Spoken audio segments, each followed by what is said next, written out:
Welcome back, everybody. My Time with Lynn. This should be episode 10, double digits. Pretty exciting. Um, very excited that we got to this point. Very excited to have special guest Lewis Whilden with us today. Say hi, Lewis. How y'all doing? I'll share this real quick. I didn't tell Lewis I was going to say this. My memory of my kind of funny memory of Lewis. He wasn't there, but we're doing choir practice in LA with Maestro Briano. Right, Hmm. with this he's from Mexico City, this famous opera teacher. He taught Domingo and taught other famous people. Great person, awesome experience to work with him. And Lewis, I think, was scheduled to come, and Master Briano was like expecting him to come. And Master Briano speaks almost entirely in Spanish. Many people, including myself, don't speak a lot of Spanish. And he said something like, "Where is the Vijingo?" You might have heard that. Hey. Vijingo, where's the Vijingo? And I was like, what? Like no one really knew that word. And he said like this, and then Ah, I was, oh, where's the Viking? He wanted to know where the Viking is. oh, yeah, because people like to call me back then the Viking. I Yeah, remember this, right? And people are calling me that, and I may or may not have conversations with them like, "Como se dice Viking in Espanol?" yeah. It's And so we were joking about. No, it wasn't me and Brianna, but uh, yeah, it was fun. it was Viking fun. Gringo, right? But yeah, Viking Gringo. Yep, that's funny. Mhm. Anyway, so I think you had a little thing you wanted to start us off with, a discussion of Yeah. culpability. Oh, sure. Well, I guess I'll put it this way. Like I've watched a few of the episodes so far, and they've been amazing, like really interesting.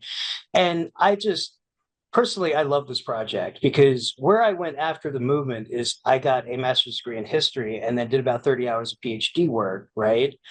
Got sick of that, and now I teach history to pretty underprivileged kids in a town that'll go unnamed for now in West Texas.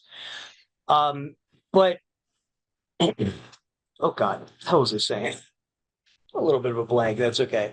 Yeah. But anyway, this is fantastic because how I see it, and it's something that I really, really thought about doing myself in my professional history work, is that what I perceive this project as is a kind of oral history project Hmm. where we're all given our testimony, and this is the kind of thing that you record, and future generations will study potentially, Hmm. right? Particularly when you're looking at things like the fascinating topic, which I wanted to write about at some point, the youth reaction to 9/11 as a kind of historical survey. Sure. And so you look at young people who said, okay, I'm dropping everything. They tried to destroy us. I want to kill them. I'm joining the Marines. Versus guys like me who are like, they're going to blame it on somebody and they're going to bomb people and it's going to be perpetual war and I got to stop it. Sure. Same. Right. Same. you Yeah. know, Yeah. it's a spectrum, but Hmm. it's interesting to like, you can think about it historically. And I think that's the usefulness of this project. Thank you. Yeah, Yeah. I appreciate that. There's just on that note, kind of funny. There's three main periods of U.S. history where there's this widespread surge of like ultra distance running, right? So, Interesting. so the Great Depression, late 60s, early 70s, all the tumult coming out of the civil rights movement in Vietnam and space race and everything, and then after 9/11. And so Wow. it's just funny because I mean that's the one thing humans are biologically good at, like better than other species, because we're not stronger than gorillas. We can't fly. We can't out sprint anybody. Well, we can out distance run any other species because of our respiration, and there's all kinds of background to that. But that's like the thing, those periods of like stress. Like I just gotta run. So a lot of people like we just need to get into like you don't know how to process the Great Depression. You don't know how to process the late 60s, early 70s, or 9/11 and you're bringing up that spectrum too, which is, you and I are on one side of it. A lot of my friends are on the other side of it, signing up and everything. Hmm. So and agreed, the oral history aspect of it. I think it has applications to other groups similar to ours. It has applications to young people who kind of are becoming radicalized and how to think about that. But also it's just a way to reconnect and to show, yeah, exactly. Show the oral history. I wanted people to see people's faces. First it was like a written project proposal, but then it was like I want people to see you and how you're thinking about it and how these concepts affect you because it was such for many of us a huge part of our lives. Oh It yeah. was very intense. We experienced so many things, and so it's yeah. I just thought I thought it was too fascinating a story not to tell, and kind of like you, it's like all right, well, doesn't look like anyone else is going to do this, so I guess I'll do it. Sure. And Right. Yeah. I figured I had a way to do it because people kind of trusted me and they would know I'm not doing it to like be malicious or to attack or, you know, Yeah, but I'm just gonna and be my open. story, it's funny, it's ironic because my story is a little bit different. Not a lot of people trusted me as much. There's a reason for that, I think. And I think I texted you a little bit last night. We'll get into it a little bit, you know. Sure. And I see my participation in this movement as incredibly complex in that way. You're Right. right. Thinking about my own motivations, etc., the things that are going on, Hmm. reflecting backward, right? And the truth is, the real reason why I didn't start this project, even though I wanted to start it after I was in graduate school, is mental illness. That's it. Okay. Okay. That's totally it. I don't know. It just is what it is. You know, I'm not apologetic. I'm not any attitude about it, right? Yeah. But I had to accept a diagnosis of major depressive disorder Hmm. coupled with an anxiety disorder. And when I think back to my time in the movement, I think about, you know, through recovery of that process and what I'm doing now with kids, you know, like y'all were interacting in some ways with Lewis, but in some ways with that. And Sure. it's not that I didn't endear myself to some people. I had a good group of LaRouches at my recent wedding, you know, Yeah. it was awesome. And those were my best friends in the movement, Yeah. the people that I did the most, Yeah. right? Um, but yeah, the disclaimer in that way, and that kind of leads into some very important principles. I think that I want to. This is, I guess, the culpability, like the principles that we can lay out here. Hmm. Um, Part of the story that you're going to hear, this, you know, I don't intend for it to go in a dark direction, but it might, Sure. and we'll see. And I intend to be completely honest about everything we talk about, right? Hmm. We are going to talk about our experiences from the standpoint of two authors, Stephen Hassan, who has a list of traits of a cult, Hmm. but also Amanda Montell, a brilliant 30-ish-year-old linguist at NYU, who wrote a book about cult language. Okay. And and when I read her sections, I almost emailed her. I'm like, holy crap, let me Yeah. tell you about this, you know? Sure. But at the same time, uh, I remember in the Facebook groups for like recovery, like not recovery, but you know, people who came out of the movement, right? There Hmm. was a kind of schism amongst people who were in it. And Yeah. the debate was cult or no cult. Right. And some people, exactly what we were talking about with the hero thing, some people really did see themselves as this kind of heroic, like, this is what you do when you're 19, 20 years old. You change history. This is what we Hmm. do, right? Yeah. But and then others, of course, who had more traumatic experiences, people that got closer and closer to the leadership and then realized how this was actually working, they they have a bit of trauma Sure. from it. Hmm. Myself too. Hmm. And so like they 100% believe this is a cult. What is my view? My view, and I'm stating it objectively, is we survived a cult. Hmm. But again, the disclaimer, we're not necessarily here going to argue whether or not it was cult. I mean, Hmm. that's not really, I don't even know if it's worth the discussion. Hmm. In the in the spirit of the oral histories, we're documenting, Sure. you know? And my experience is my experience, my perceptions, filtered through all sorts of other stuff, subjective, memories flawed. Sure. And y'all, everyone else's is everyone else's. And whatever I say is never going to be meant to delegitimize people's experiences. That's one thing I wanted to say. Of course. No, it's a You know? great point. Um, Actually, it was funny. I laid out that the hero tragedy concept in that last episode with Chance's second time coming back, and a mutual friend of ours actually reached out and said, like, it's interesting, but I don't think it reflects everybody's experience. I'm like, fair enough. Like it's, like the whole thread of this whole series has been, I'm really trying not to judge. I Yeah. try to be a non-judgmental person and just entertain the concepts. I've had people come on that I didn't really know where they were coming from, but it's like, let's just figure it out. Let's see where you're at, and you tell me your experience, and it's not going to threaten me or harm me. That you have a different view, and it's much more about those people's views. So 100%. And Chance and I did talk about it a little bit last week or last episode about how like, the group had in many ways a lot of strong anti-cult aspects in terms of our epistemology and the sort of the scientific work we did, right? The knowledge base. And of course, like if you look at a model like this model, the BITE model, or any of these, how do you define it, right? Like most people would be hard pressed to say that, sure, yep, I saw that cult-like behavior, cult-like behavior, cult-like behavior, yada yada yada, right? Yeah. So that could be part of it too. And Yeah, like and being critical about all of it. Do you know what I mean? sure, Yeah, I think that's what you mean, right?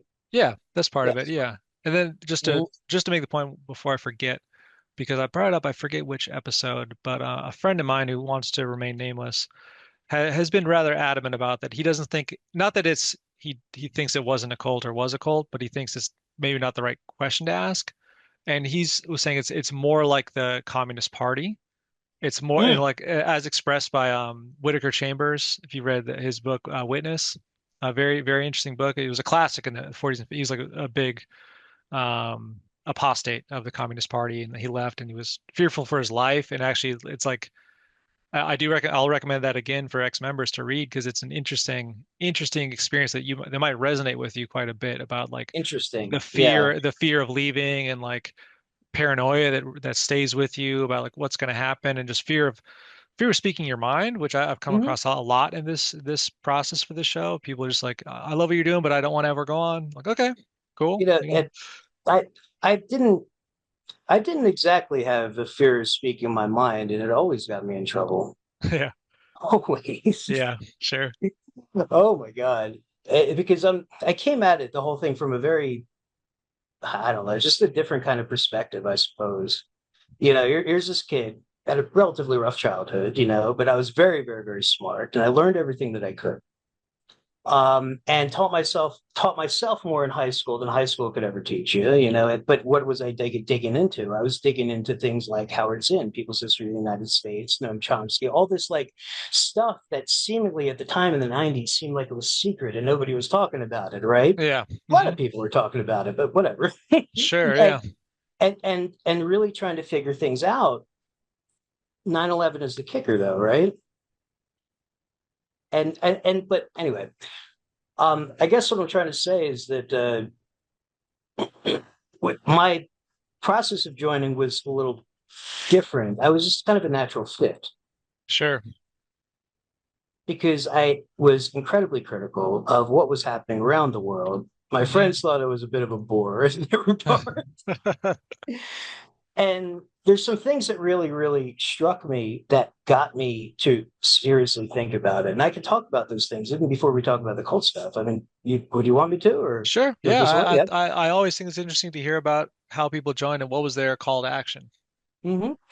And in my case, it was interesting because I had I was feeling a little bit. I remember, I mean, my mind was all over the place when I joined, honestly. And I was in graduate school in Newark at the time in an interdisciplinary major out in New Jersey.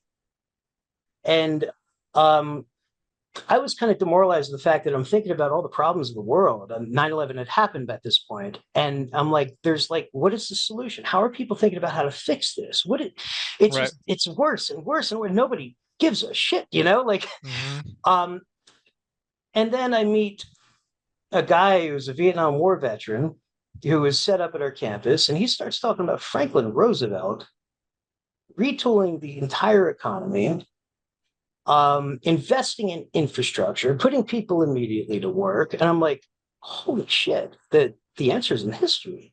Hmm. And I go to a meeting. One of the first meetings I went to was one of the top phone team organizers, brilliant dude in New Jersey.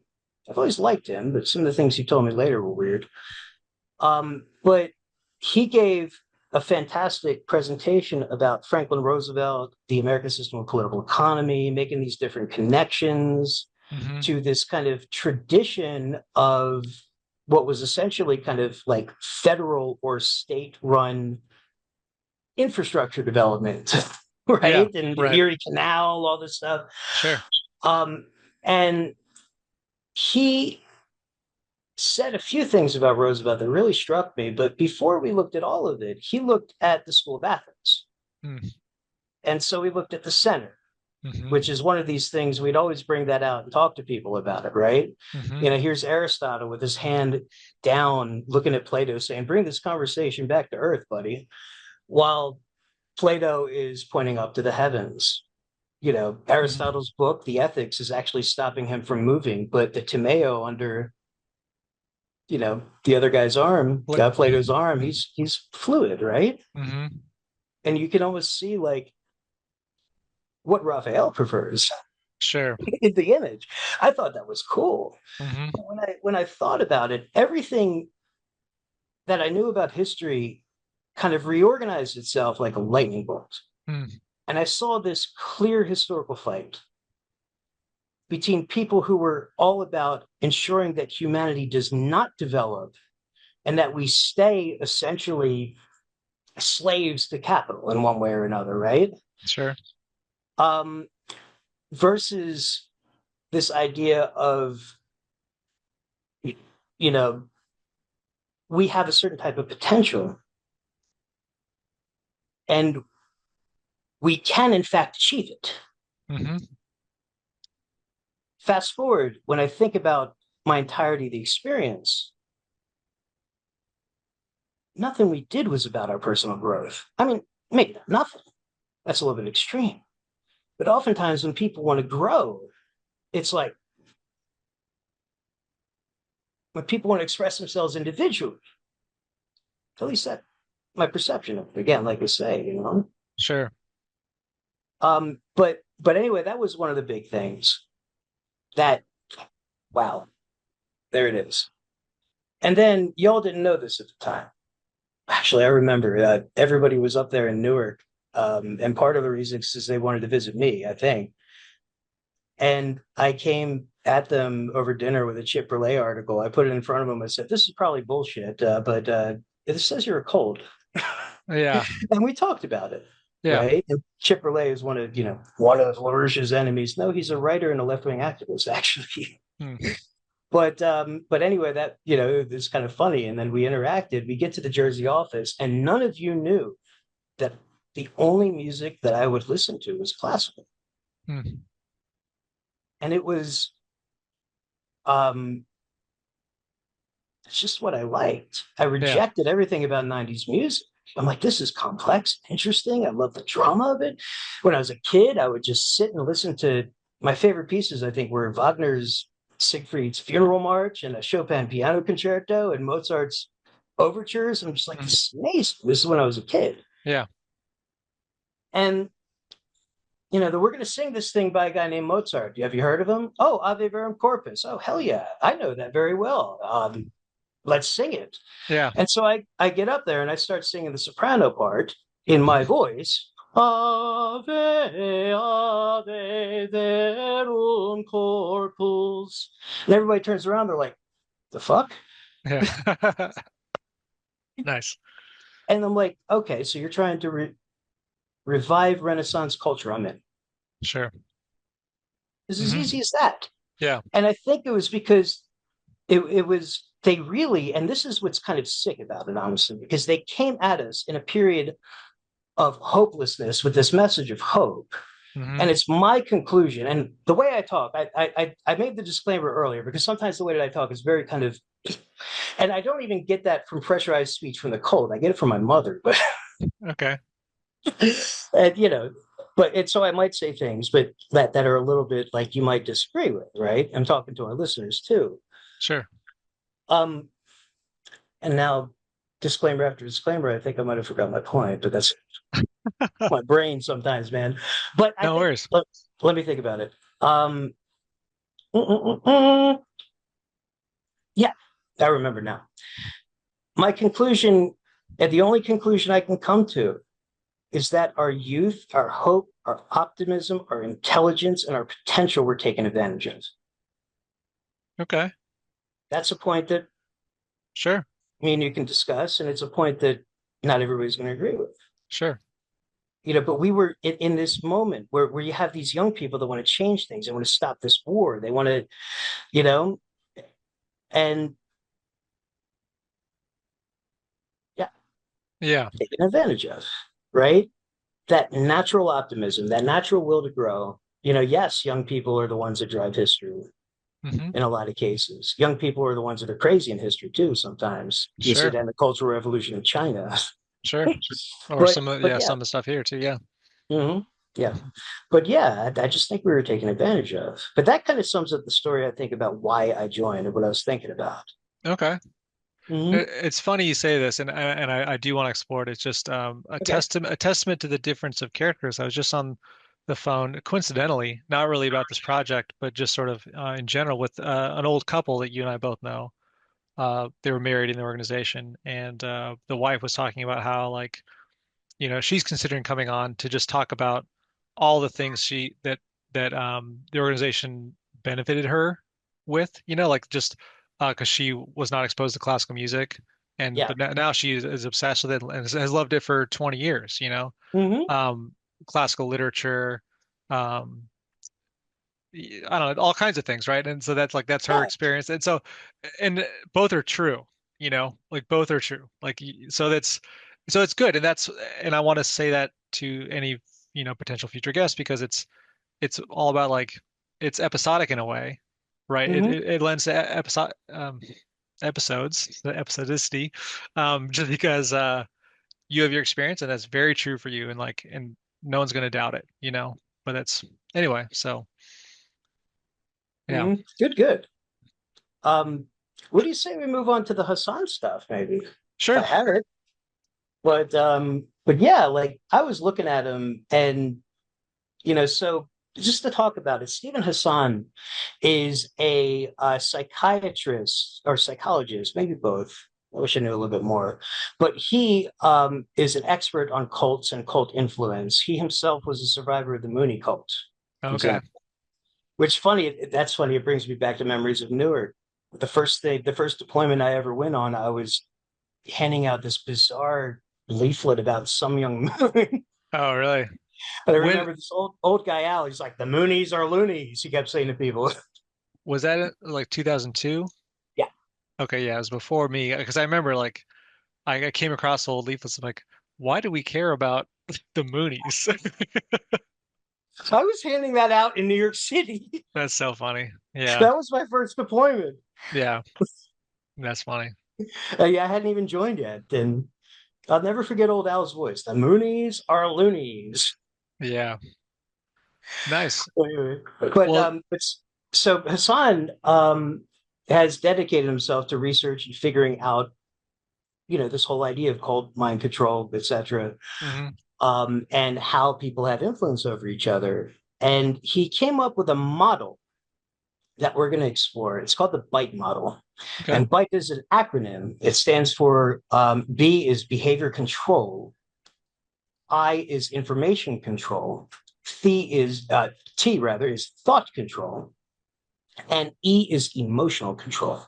hmm But within those, there are different aspects of it. And we're going to start with B, behavior control. okay, And I'll read it out and we'll both see if we can think about it and talk about it. sure, And I think the neatest thing that might come from this is that it's going to provoke us into telling stories, sure.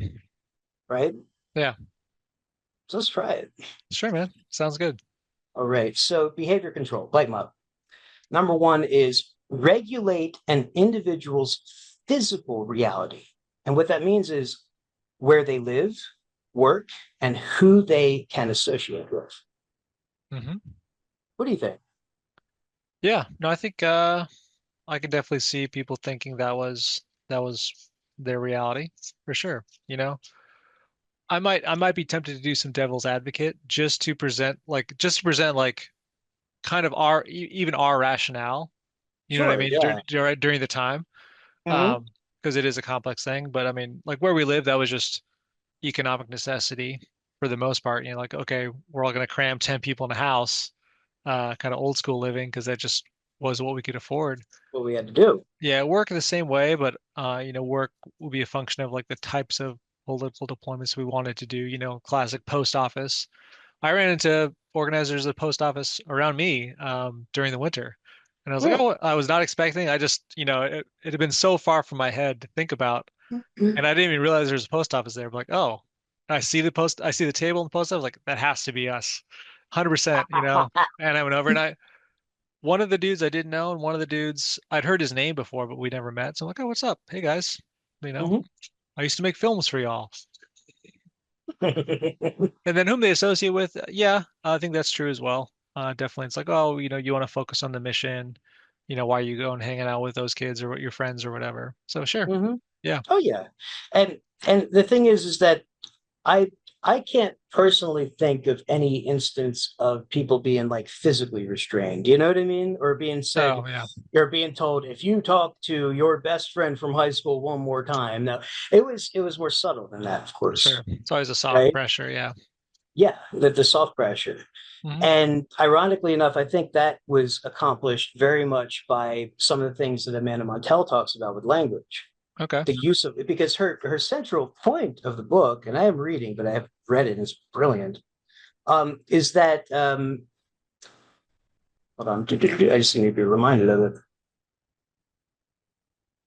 That language, or what she calls cultish, that's the name of her book. Hmm. Cultish language is not about what is said, but it's about how it's said, Okay. right? I'll give you an Interesting. example of some of the things she talks about. Like thought, one of the things she has is the use of thought terminating cliches, or even Sure. just thought terminating words. You're Hmm. saying that because your mother dominated. Sure. You know what I mean? Like, But before there was Hitler, there was Harvard, yeah, is one we used to say. Like, right. yeah. Um, The easiest way to discredit any concept at all coming from Harvard is to say before there's Hitler, there was Harvard, which is a reference to sort of an idea in our group, but it was like, but it was a thought killing. Like, okay, yeah, discussion over. exactly. That's the trump card. Yeah, And we used to do that all the time, even when we were at a book table sure, with people that came up. We were using this kind of language and pressurized speech on them. sure. Um, but uh, but and so that's how it kind of operated in my mind. Like you're Hmm. always made to feel guilty about something. Sure. Oh, you want to see the latest, I don't know, Indiana Jones movie that came out? In fact, that wasn't even a guess. I actually did that in LA. That's funny. Oh, you want to see, this, you want to, whatever it is, Yeah, and get into the culture.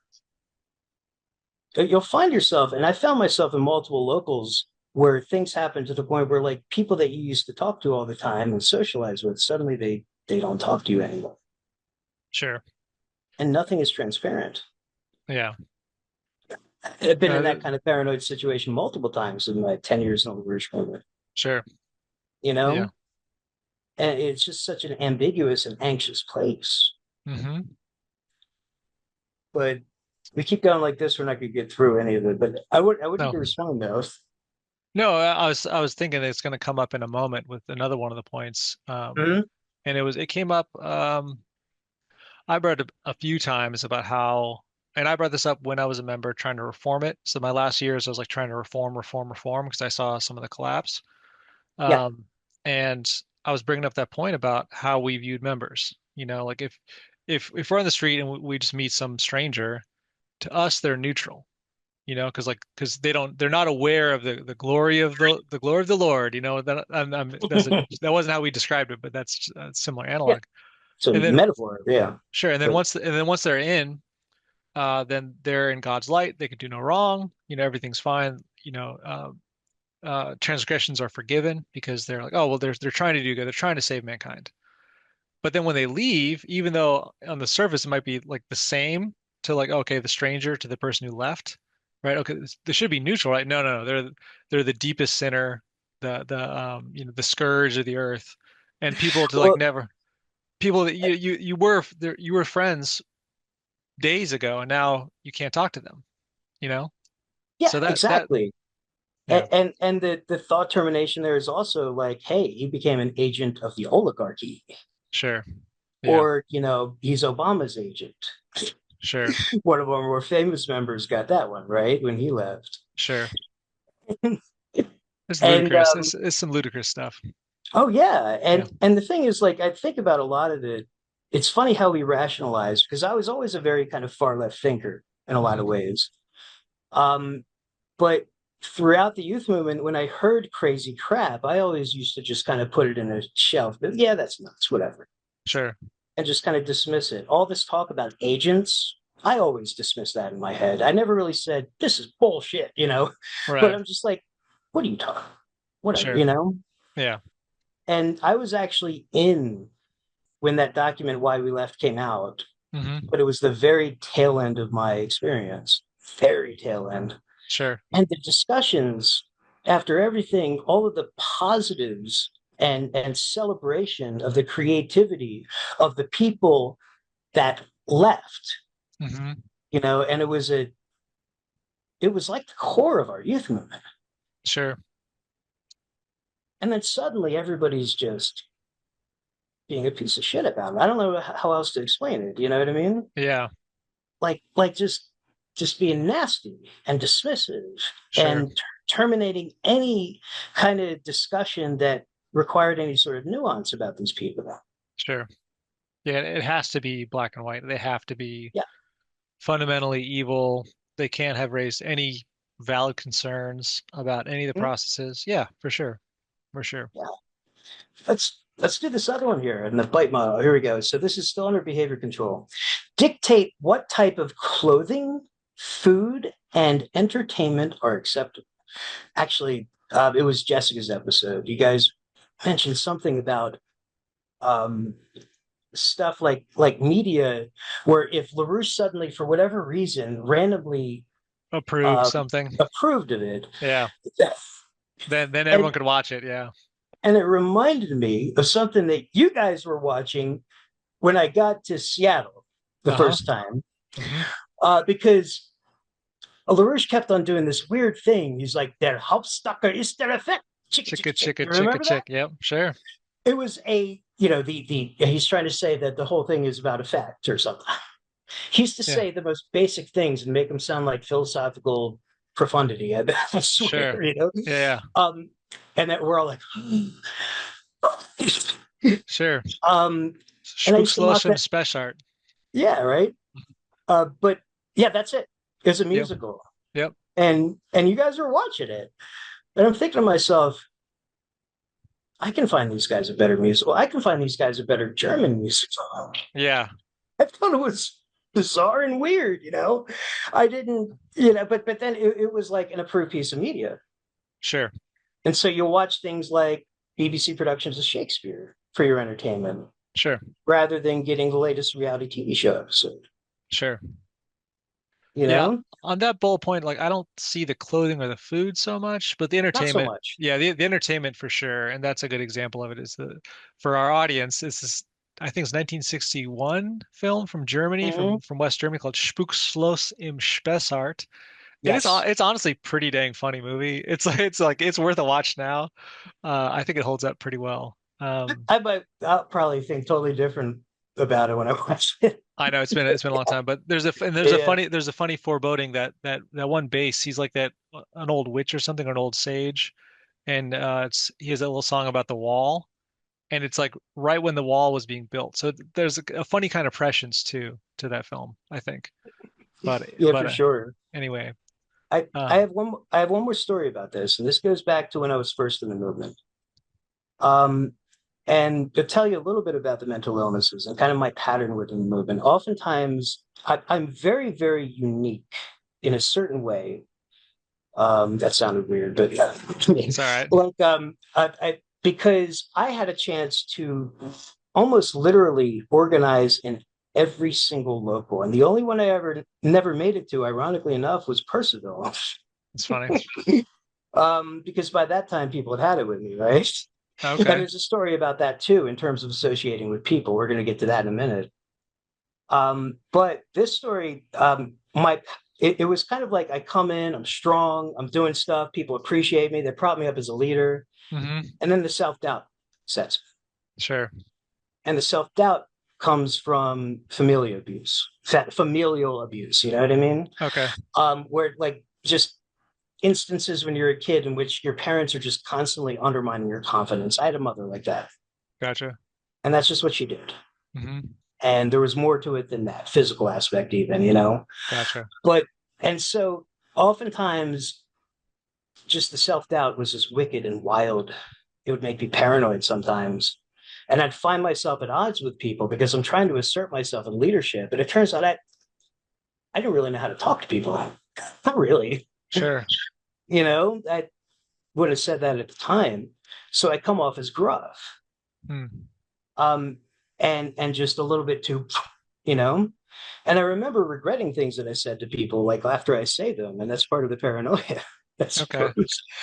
But eventually, what ends up happening is that I start looking for an out, and that's when I have a wicked crush on a girl, and then when I don't know how to figure that out, I literally have a kind of a meltdown, and there, I can count the number of times that I've had this meltdown, Hmm. and each one is very, very specific in a way. Hmm. Like I had one, the first one I had was when I came back from Europe for the first time, because they did send me to Europe in 2004, I think it was. Okay. I had a chance to live in Copenhagen. Oh, wow. I saw Leipzig. I organized with our Dresden local and the youth movement. You know, Nice. Nice. we're riding the Paris metro for a solid week, just singing our butts off. Me Yeah. leading the chorus, having Frenchmen sing "We'll Rally Around the Flag." Right? Wow. What a It was. phenomenal, what a unique experience. Oh yeah, it was Yeah. fun. At the same time, my mind was in hell. Sure. I thought I fell in love with one of the girls in Copenhagen, Yeah. and she wasn't very nice about it. Wow. I came back to Jersey, depressed in a way that it's not really normal, but it actually happened to me in high school. Hmm. One instance in college, just these deep depressive episodes. Sure. And ironically enough, you mentioned Maestro Briano. He pulled me out of the first one Nice. because I was sent to watch him work with another local. I think it was Philly, Hmm. and everybody knew my state of mind. I wasn't really deploying. I was telling people to fuck off. I didn't really give a shit, you know. And I was just so inspired by the way he taught the exercises, what he was able to do with my voice. Hmm. You know, hitting the fourth register like it's nothing. You know, the high C, right? I'm Sure. like, oh my god. Sure. And I became a music teacher Hmm. within the movement, and it really just revived the hell out of me. It's great. But I know I'm kind of like I tend to tell stories this way. My students hate me sometimes. But going back to this issue of entertainment, Hmm. I'll give you an example. We had a contact. It turns out he had a bad anger issue. Oh my god! But there was some kind of deployment that was done, maybe in Philadelphia. I'm not sure. But at the same time, and we were talking about it, the wickedly controversial movie by Mel Gibson, The Passion of Christ, came out, Sure. where it's like the Gospels torture porn version. You know what I mean? Sure. It's just, and it was just, oof. And I wanted to see it Hmm. because I was curious about this and what people were saying about the culture. It's just natural curiosity. Sure. And so I took this contact to see it. Um, Later on, when we got back to New Jersey, but this is in the middle of this depressive episode at the same time. And this is where the cultish stuff gets in, right? And I'll make another point after I tell you this, but there was an NC, member of the National Committee of New Jersey, who Hmm. was running it at the time. But after the youth movement was moved out of New Jersey, he was pushed out and for good reason. Okay. Still deeply respect the man in some ways. He shaped me in a lot of ways. Sure. But he pulled me in his office and he just started yelling at me. Mm, And my initial experiences in the movement was an experience in a local that was attempting to build a youth movement. It looked to me to help to build it, but it was, as far as a local go, maybe with the local goes, with the exception of Chicago, it was one of the most just entropic cultish environments amongst those phone teams. yeah. And here's why. But he wouldn't be the first person who's going to be removed from a leadership position or leave. Hmm. And then everything that was happening in that local gets blamed on him and not the top. Sure. Scapegoating, right? Sure. Hmm. Happened to our friend and leader in Seattle too. Sure. But and so anyway, he's screaming at me, and I just remember one quote for it. And you and that dude, there's one quote I remember. Go and watch Mel Gibson's piece of shit. Look at me in the eyes with just the viciousness. Sure. You know, that's what I get for being curious about a cultural phenomenon. Sure. So to me, the entertainment thing, that's real. You know, At the same time, some of Lynn's lieutenants went to see it, to comment on it, right? So like it's exactly. a double standard too, you know. Exactly. And that's exactly what I was doing in my mind. And if I wanted to write it down, I would, Sure. be inspired to write something about it. I could have. Overall, it was that I think that was one aspect of just a paranoia, that Yeah. like people couldn't just on their own make a determination, right? Like you watch it, I Mm-hmm. mean, yeah, the Mel Gibson thing, it is brutal for sure.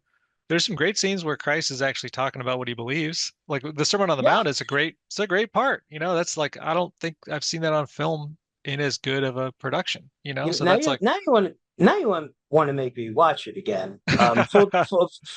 Full disclosure, for me anyway. Personally, I'm an atheist, but I'm not as nasty about it as I was in my 20s. sure.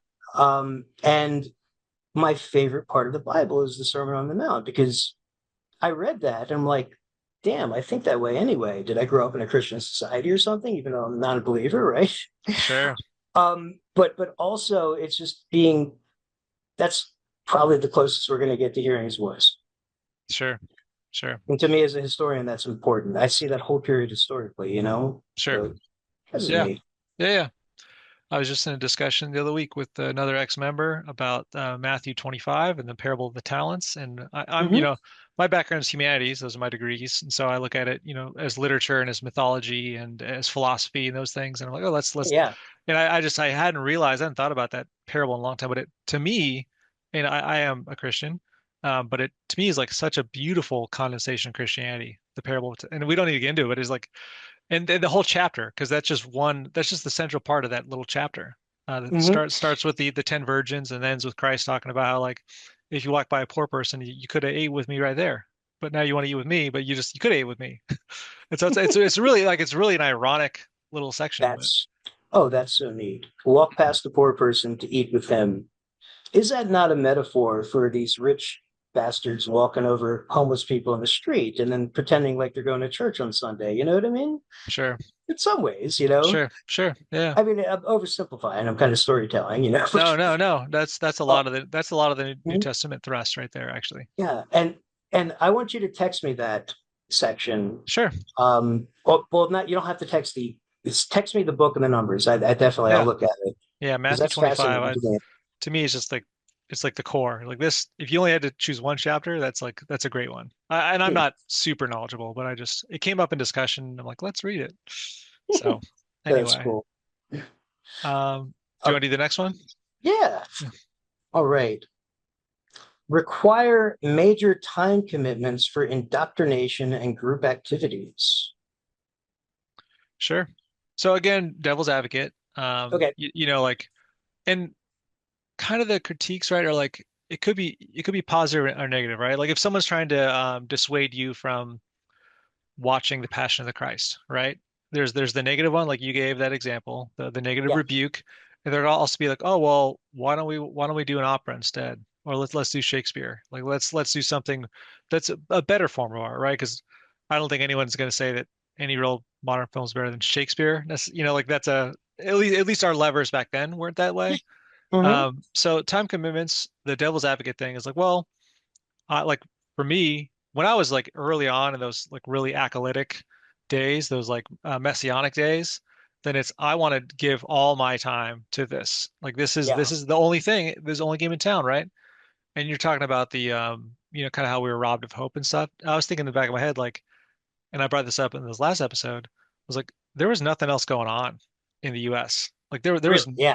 there was nothing. Like and we looked like we were all on the streets, we were all on the universities, like there was nobody else. Young It's Democrats, wild. yeah. Wild. I got a story about like I was going into New York City to join some of the protests, and they were loud, they were big, they were wild. Uh, and I got on a bus with a bunch of socialists, and we went down to Washington D.C. This is before I joined, Hmm. and I took part in a march where we're not allowed to get close to anything important. You know, this is before the Iraq War happened, and the Sure. march was about making sure that it didn't happen. Yep. And I got back from the experience not really connecting with too many people, and I thought, what the hell was that all about? You know, and Hmm. not wondering if what I did was even and what I saw was even effective. Sure. There was this, That's just kind of what I thought of, like nothing going on, you know? yeah. I brought up last time, last episode, I was a big fan of Michael Moore, just as one like, political satirist, very funny. Um, he directed, I'm pretty sure, a System of a Down's song about protests in the Iraq War, and the whole music video is all this footage from the largest protest in human history, right? And that was their claim because it was like the largest single day of protest in human history, and the war still happened. Right? I It's like think yeah, that's the day I was there. I'm pretty okay, sure that's the yeah, day I was that's there. So I was that's in what the I was crowd thinking. there. That's what I was Yeah. thinking. Yep, yep. I It was that wasn't day. I wasn't quite yet political at that. I was just getting into it. I think I was like a couple years behind you. But Hmm. um, but yeah, so that's to your point. It's like Yeah. great, great. You held up a So now sign. what? Yeah. Now what? You know? Hmm. Oh man. I promised I won't get into contemporary politics and I will keep the All promise. right, no, it's But I okay if you will do. That's reference I that think you made me think of it, you know? our story is more interesting than modern Hell politics. I yeah. think, yeah, It's way more interesting what's going on right now. I hmm, agree. yeah, But as far as what I'm thinking with this like retiring time commitments, I mean we did have, you know, I mean, yeah, absolutely, yes. Think about our daily schedule. sure, You were up like 7, 8, you got to be in at 8 and you're getting ready and you're, you know, those mornings were kind of tough, figuring everything out sure. and Figuring out where you're going to deploy. Usually, we did some mhm, kind of chorus thing. Reading the yep, briefing, listening to the verbal briefings. There's usually two of them. yes. Getting food, getting your supplies ready to go out into the field. Go to to set up a table with literature at a city center or college or post office or a place to Hmm. interact with crowds, right? Depending on your local. So yeah, those are always really busy mornings. Yeah. Mhm. And then we get out there and things got wild, of course, when we did stupid stuff like put a Hitler mustache in Obama. Sure, And so even our days at times became, you know, less, I don't know, fulfilling in a way, right? sure, Like just kind of like you're just on edge. And I remember because in that time, that's when I was in Seattle. And it was oh, that's ironic right. because I'm in the most liberal city in the world, and I basically met all the conservatives Sure, I know. because that's where we're raising money from, you know. Yeah, I haven't raised this point yet, but I was thinking about it the other day, and it was just, I've been independent, I would say. Yeah. Early years I was more liberal, and now I'm a little more conservative. Um, but in those days I was definitely more liberal, and especially like the Bush Cheney years, right? Like a huge thing for years for us was trying to impeach Dick Cheney, right? Yeah. Bush wasn't the issue. Cheney was more the mastermind. So cool, go after the source of power. But immediately after we switched to Obama, and I'm not addressing the mustache, 'cause we'll talk about it if we want to, Yeah. but just the response from the liberals was, "Where were you when Bush was in office?" And that was like every single person. And in your head, I'm like, you know what? F you, lady. I was No way. here. You were not here. I was here on the streets. I was doing it. I was sacrificing. And I hated that. It was like, it was just so annoying. Man, And I just thought of an idea we should have thought about years ago. They said, "Where were you when Bush was in office?" You have a picture connected to like a ping pong paddle, and you're like, "Boop, there I yeah, am." we had It's an impeach Bush sign. a friend, I won't mention his name. He's still in the movement, but he made a sign. And you know him well. He made a sign that had both on it, like making the point that like we've been saying the same thing, and it was like a little bit Yeah. defensive. We teased him for it, like so it's a little bit defensive there, bud. Yeah, yeah. Um, but not to dime him out, but it's just I've made some bad signs in my day. Trust me. Well, me too. And Yeah, we made one of Al Gore's head on an enormous fat baby body, which was farting, and we said something about global warming. Yes. yeah. I did one which I thought was hilarious, but I knew no one liked, and very few Yeah. people liked it. And it was during a time when there was a lot of scandals with GOP like senators getting caught sleeping with young boys. And so I made a sign. It was more like an Onion headline than a sign, but it was Ron Jeremy denounces GOP immorality, which it's just a funny little thing. Um, That's you remind me of another Seattle sign. You're probably I just heard about this one from somebody who came from Seattle and we're talking to him. Apparently, you guys set up in front of a screening of Lord of the Rings because that was the big thing at the time, and you put up a sign that said "Dildo Baggins won't create a renaissance." Dildo Baggins. What the hell? that is funny. I had not heard of that one. That's pretty funny. I think I could put money on who made that sign. Yeah, Yeah, I, that's I funny. didn't know all the original Seattleites that well. I mean, some of them Sure, I got to know, but that's pretty funny. yeah, hilarious crap. I'm gonna do this.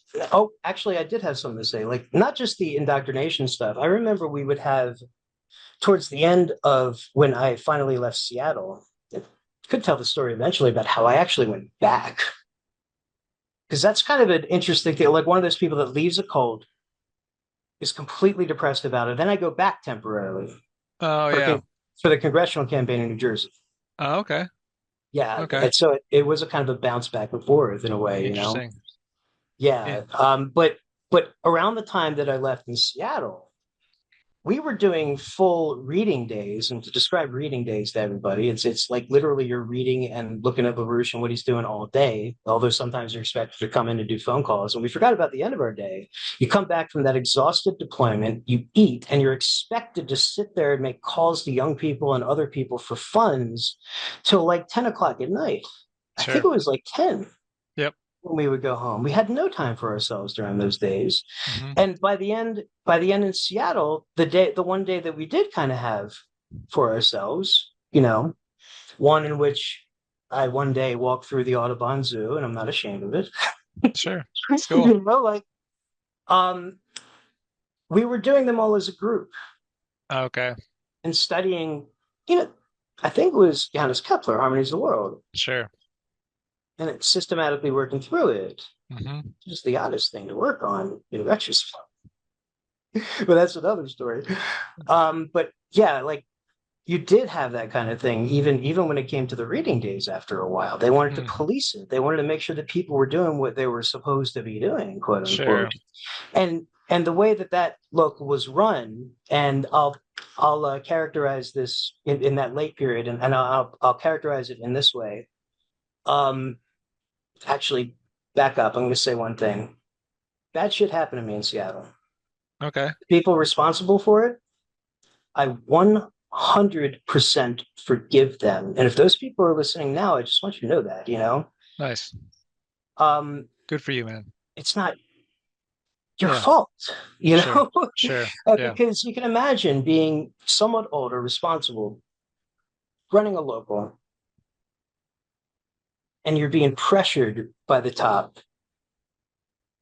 sure. Funds, funds, funds, funds, funds, Sure. right? And by the end, it was the kind of environment where if I did choose that day, where we're all working on Kepler together to go and watch The Passion of Christ, it would have gotten nasty to the point where I might have even been kicked out of the movie. Sure. You know what I mean? Sure. Yeah. Yeah. No, I gotcha. Mm-hmm. Yeah. Yeah. But you want to do the next one, or you want to No, say? I was just looking at in reference to what you're saying because yeah, like Yeah, require major time commitments for indoctrination and group activities. Like I was just trying to connect it to what you're saying. So yeah, for sure. That indoctrinated by the Platonic tradition. yeah. Yeah, Lynn had that whole Yeah. Lynn had a whole period where he was attacking reading days. And so the other part of reading days was like I enjoyed them because it's like just time for research and then like I'm working all week and I like the work. I like what it was. Mm-hmm. I didn't like phone calls. There's parts I didn't like, but I like the logistics part. I like or I love talking to people on the street. That's Oh a yeah. great job. Um, having we would have usually two classes a week. It'd be a political briefing and then a class on a topic, a concept. Could be anything. Could be Kepler's New Astronomy. It could be Plato's Republic. It could be anything from classical thought. Could be discussion of the Bible and philosophy, Mm-hmm. whatever. Yeah. So I love that part. And then like they took it away at a certain point. I think I was already in Percival at the time, so it wasn't as big of a deal. But yeah, Mm-hmm. it did go back and forth, and it's another instance of that paranoia. I was like, oh well, we can't trust this person to just be moral on their own. Yeah. We need them to be in a reading group to read this thing together, you know. What's up with that?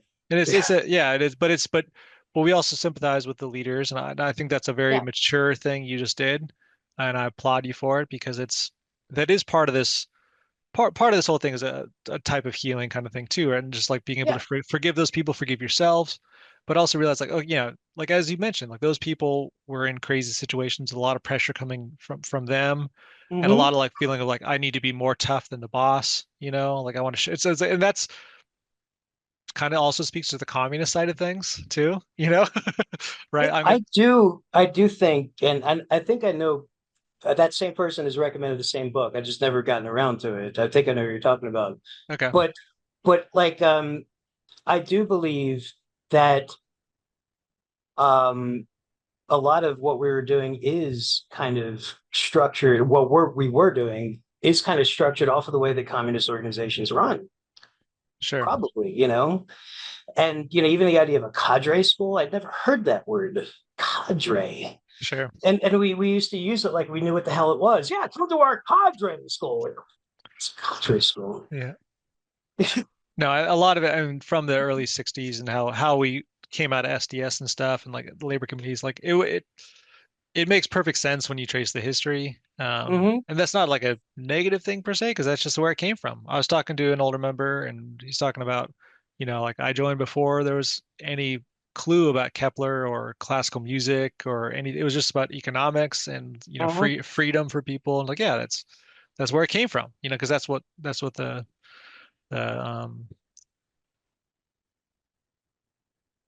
Mm-hmm. something I forget the word something Gesite. Spirit of the time, Zeitgeist? No, zeitgeist. There we go. Zeitgeist. zeitgeist. You got it. Yes. Yep. Yep. Mm-hmm. Yep. Spirit Very of the much times. so. Yeah. And the labor committee history fits within that context of '60s radical movements, Sure. including the Weathermen, all of that, And in fact, the Weathermen itself was a branch of the SDS. As So were there's a we. direct link. Yeah. We were the two opposite sides of the Hmm. SDS. Mm, Yeah, yeah. It's pretty wild when you think about it that way. nice. Require permission for major life decisions. This came up on a phone call I recently had, and Hmm. I can't say specifics, but just as one example, and I brought this up a little bit in episode one with my friend Tristan, but the idea that having kids is good or moral vice, it being an immoral thing to do, right? And I Hmm. know someone, I'm not going to mention her name. She's a um I can't say why, but brilliant older organizer. She's no longer with us. She came out of the civil rights movement. Just a lovely soul of a human being. And I knew her at a bunch of different stages of my relationship with the movement. Um, but she was one of the people that, she said, yeah, the idea was in the 60s and 70s that like it's not revolutionary to have kids, because it's going to take your time, it's going to take your money, it's going to take your focus, and fundamentally it's just a distraction from the good things we want to do, you know. Yeah. But she said, screw that, I'm doing it. And she did. And her kids are phenomenal. Her kids are wonderful. Oh yeah. And yes, I think you probably know who I'm talking about. But and then similar, I don't want to dime people out either, but well, there was a couple at a certain point who made a decision that they wanted to leave because they wanted to have kids, and they felt that the two were mutually exclusive. And part of the reason for that was because they talked to some of Lynn's top lieutenants, and they said, "Don't do it. It's not revolutionary." Yeah. And so they felt that it wasn't a moral thing. So they felt that in order to pursue their own moral drive, just to have kids, they felt required to leave. Yeah.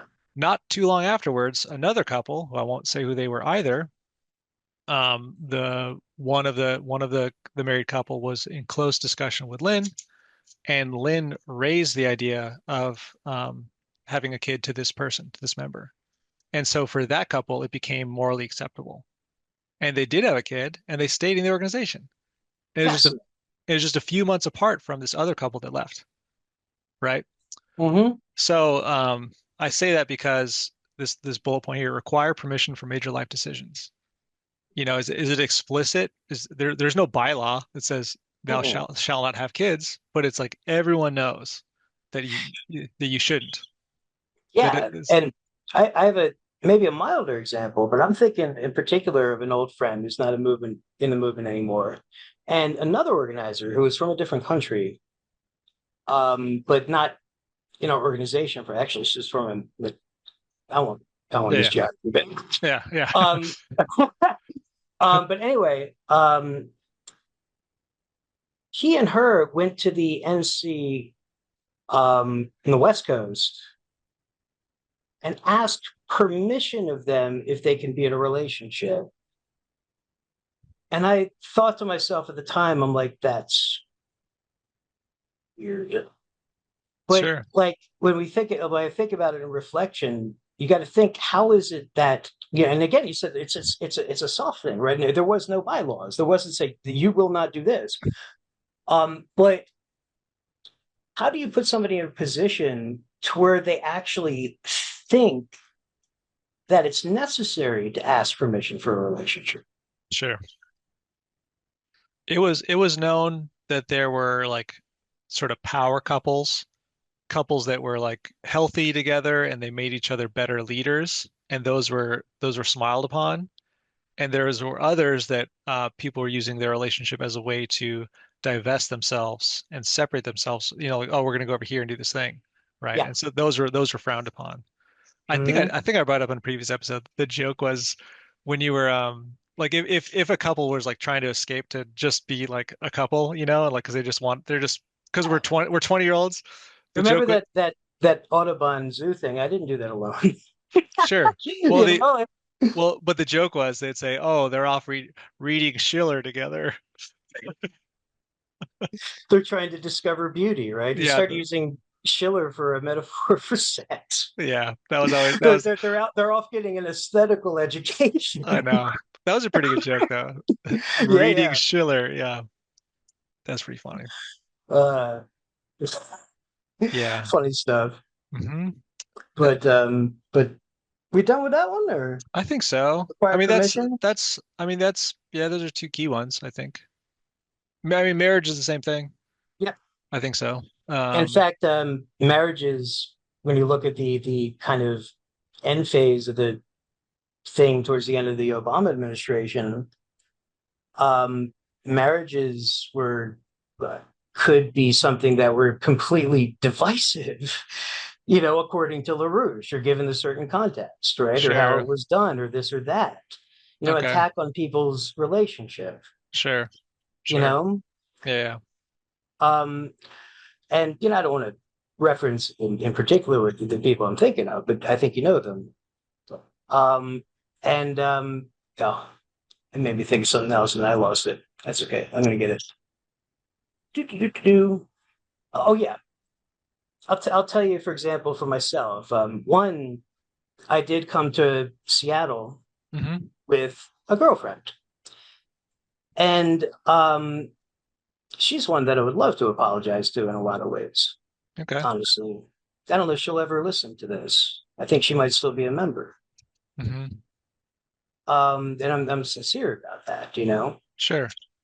but because that was not a healthy relationship.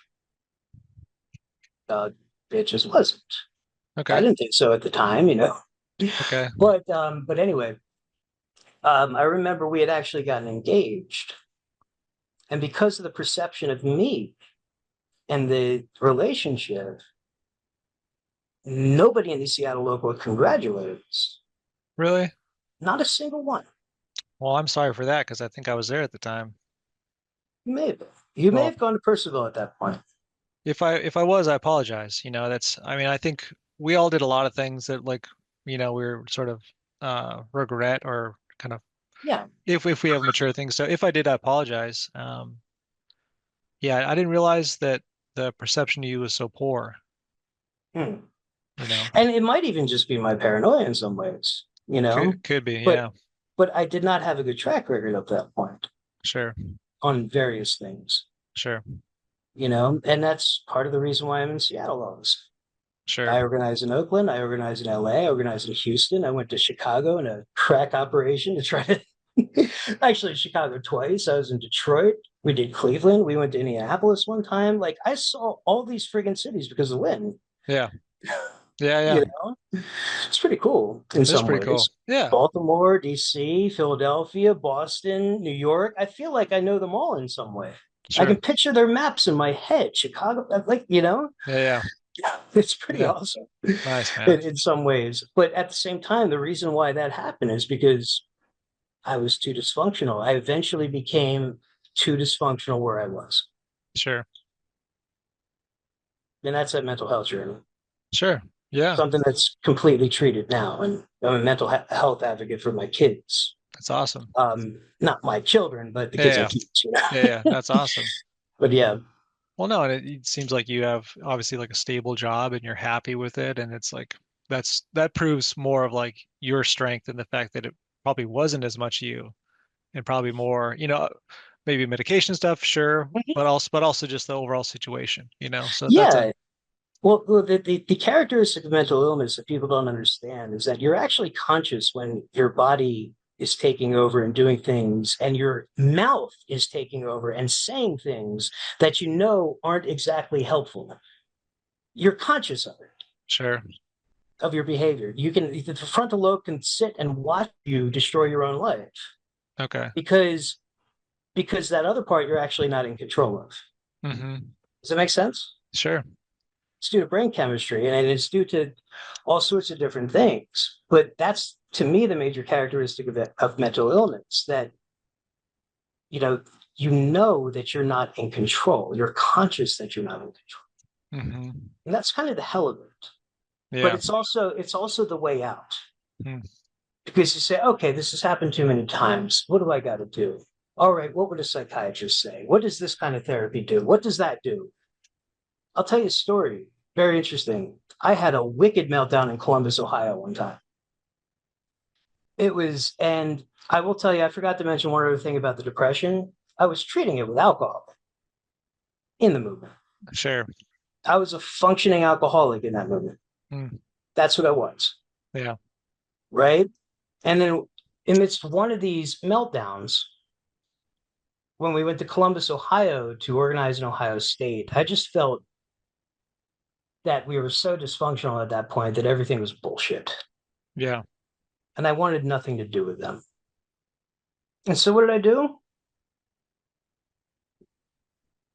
Went and watched movies, wandered around Ohio State, got pissed drunk as many times as I could, different bars, talking to people, partied with the neighbors, passed out in the lawn of a sorority house. They Uh, were telling the story. But every day during the day, hungover as shit. I sat in the Columbus, Ohio University, Ohio State University bookstore, which was a Barnes and Noble, in one of their comfortable couches. And every day I would pick up the same book on depression and read it, and I got through it. hmm. I went to Barnes and Noble specifically to investigate because I'm like, this isn't right, This isn't right. Yeah. you know? But I kept Hmm. doing it. And then the leadership tried to kick me out. Yeah. I called one of the guys in Leesburg, got that reversed. Hmm. Nice. And then suddenly I get a call from one of the leadership when I got back to Detroit. Some LA was run by two guys, Yeah. right? And the one guy is a little bit more mobile.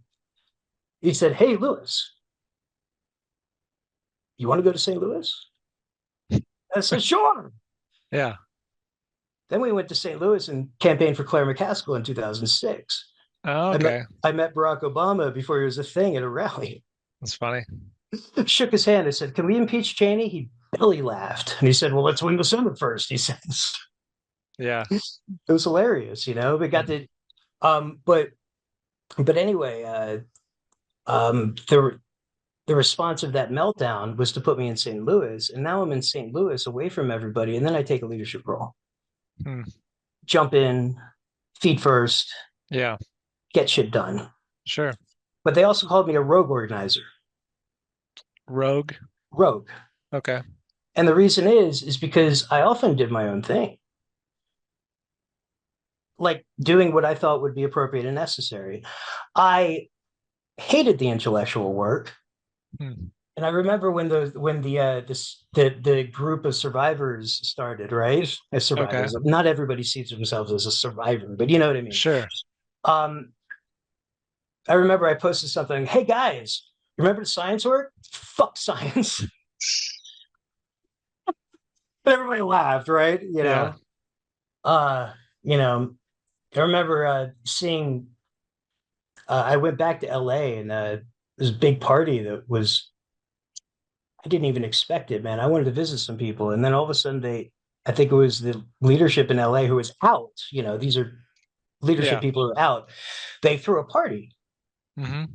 at one of their apartments, and I saw one of the guys that was relatively nasty to me there. We just started laughing, Yeah.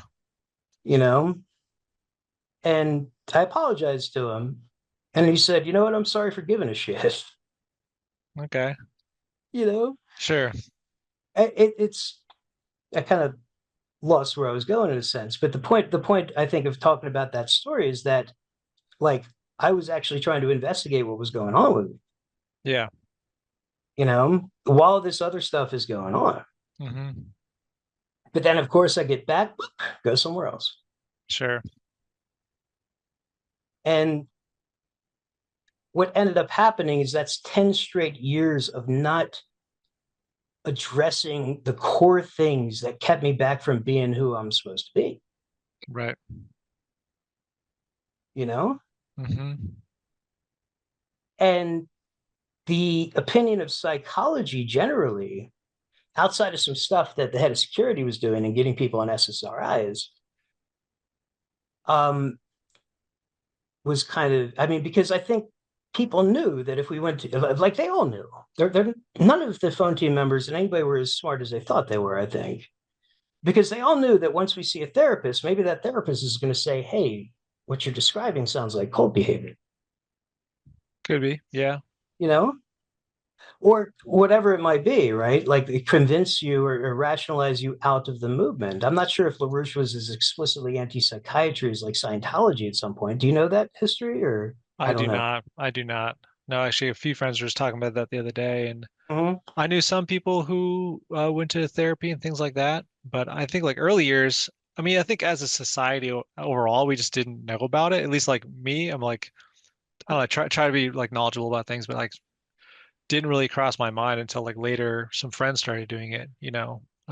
So, but I don't think it was any like Mhm. anti thing. I think it's more, you know, that saying about like why attribute malice to something when ignorance will do, right? Like I think we didn't have a really any kind of HR function, right, that would normally handle that, right? Yeah, Um, we really didn't. It was all basically handled top down by the NCs, I think. sure, Yeah. sure. Which is not, I mean, like they're not to a certain degree to their defense, you know, like they're not equipped to handle that stuff. And we I don't think we had the resources. I don't think it was any kind of like, you know, again, any kind of malice. Like we're not gonna do I mean there was so I take that back. There was a certain philosophical thrust of like, oh, you're just blocked. Oh yeah. You're just you're and this is the psychological you're psychologically blocked. You're caught in your own head. You're doubting yourself. You have a potency reaction, et cetera, et cetera. All those cliches again, right? They say, Potency reaction. I forgot that one. yeah, you're just blocked, and you just need to go organize, and you'll be fine. Like you don't any there's nothing we really need to address except you doing what we're asking you to do more, It's right? it's the it it's basically a variation of the asshole that says get over it Sure. Walk it off. and differently. Yeah, Why don't you just not be depressed? sure. You know what I mean? Have you tried trying harder? Thank you. That really helps. Oh, okay. Yes. Try harder. Yes. Thank you, sir. Oh, oh boy. Funny Nice. stuff. Hmm. Like let's keep going. I don't know Okay. how long have we been recording so far? I don't know. I think a little over an hour, Okay. maybe an hour 20. Hmm. We've Yeah. done well, let's keep doing some stuff. Sure. En- Now, this next one, encourage dependency and obedience. I think there's a lot to that. Only because I don't think everybody thought of themselves as dependent or necessarily needed to be dependent on something. Sure. You know what I mean? Sure. I think part of it, like I was trying to think about that one, like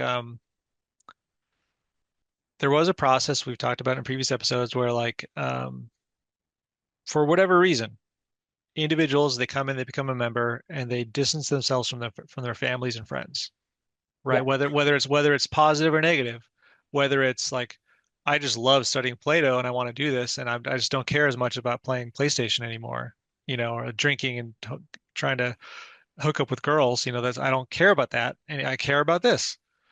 Um, so we're creating separation with family and friends, and maybe we've been living with the organization for 5 years, and like what are our options to really get out of that, right? There is that factor. There's just a structural factor of it. Yeah. So in that case, you could become dependent because like, and maybe like I dropped out of college. Like I don't have a lot of job prospects, you know, at that Mhm. point, like nothing really. I mean, I don't know. I, yeah, I never seriously considered leaving those early years. But if I did, like, I don't know what I would do. Mhm. Like, Right? just get some jobs, just I don't know, work at Safeway or something. Yeah, I Um, wasn't excited about living in the deep south of New Jersey again, sure. where I'm from, you know. And then obedience, it could be kind of the same thing. I viewed it more as like a more positive, like, oh, we all want to develop a high standard for these things. But I guess no, it did have negative aspects as well. Do you have any thoughts on the obedience part? Um, It's kind of a tricky, it's kind of a loaded one. yeah, because that's where we tend to really use pressurized language, I think. You know, somebody becomes disobedient in a way, you know, and then you think like what would disobedience be in the LaRouche movement? I guess going to see the Passion of Christ, disagreeing to like strongly may I don't know, like questioning LaRouche. Sure. What is, That'd you be one, know, yeah. Yeah. What does it look like, I guess? yeah, what That's a does good question. disobedience look like? Yeah. I don't know. I know there's an analog. Well, going back to the dependency for one, like so I when I left the movement, I went to the Navy for 8 years. And I just left. I'm in the reserves now. But there's a funny thing, like kind of shittier leaders in the military. They do this thing like, oh, you don't want to leave the military because like, if there's no jobs, there's nothing for you. There's Oh, a stable job here. And it's just that way, like they want people to stay in. Partially it's them like sort of projecting their own misgivings and doubts, because they usually if you're above them, you're probably in for longer and like you don't want to they're yeah. trying to make their 20 or whatever, but like there's that dependency as well. It's like no, you have to stay in.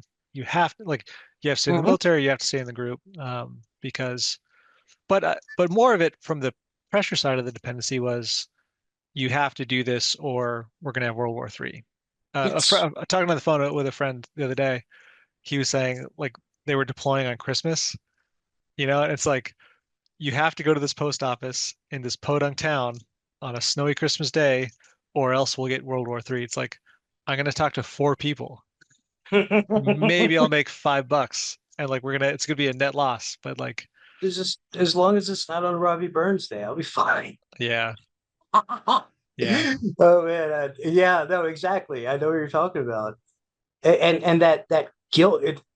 It came with the rhetorical guilt trips. You want to visit your family during Christmas? Oh, do you? You sure. know? Well, Some of the right? senior leaders would describe it as going back into the womb. Yep. Yep. Like you're going And back to the womb, the comfort of mommy and the cookies, and you just want to be in the womb again. and When that's we're where when we're that mother domination idea comes from, which I think is an original idea for some of his 70s papers, isn't it? Well, I think it comes from Freud, and then he wrote all the beyond psychoanalysis stuff. Yeah. Yeah, but yeah. But same. Same idea, Same. like Yeah. you're just governed by your mother. What a way Sure. to shut somebody up, right? Yeah.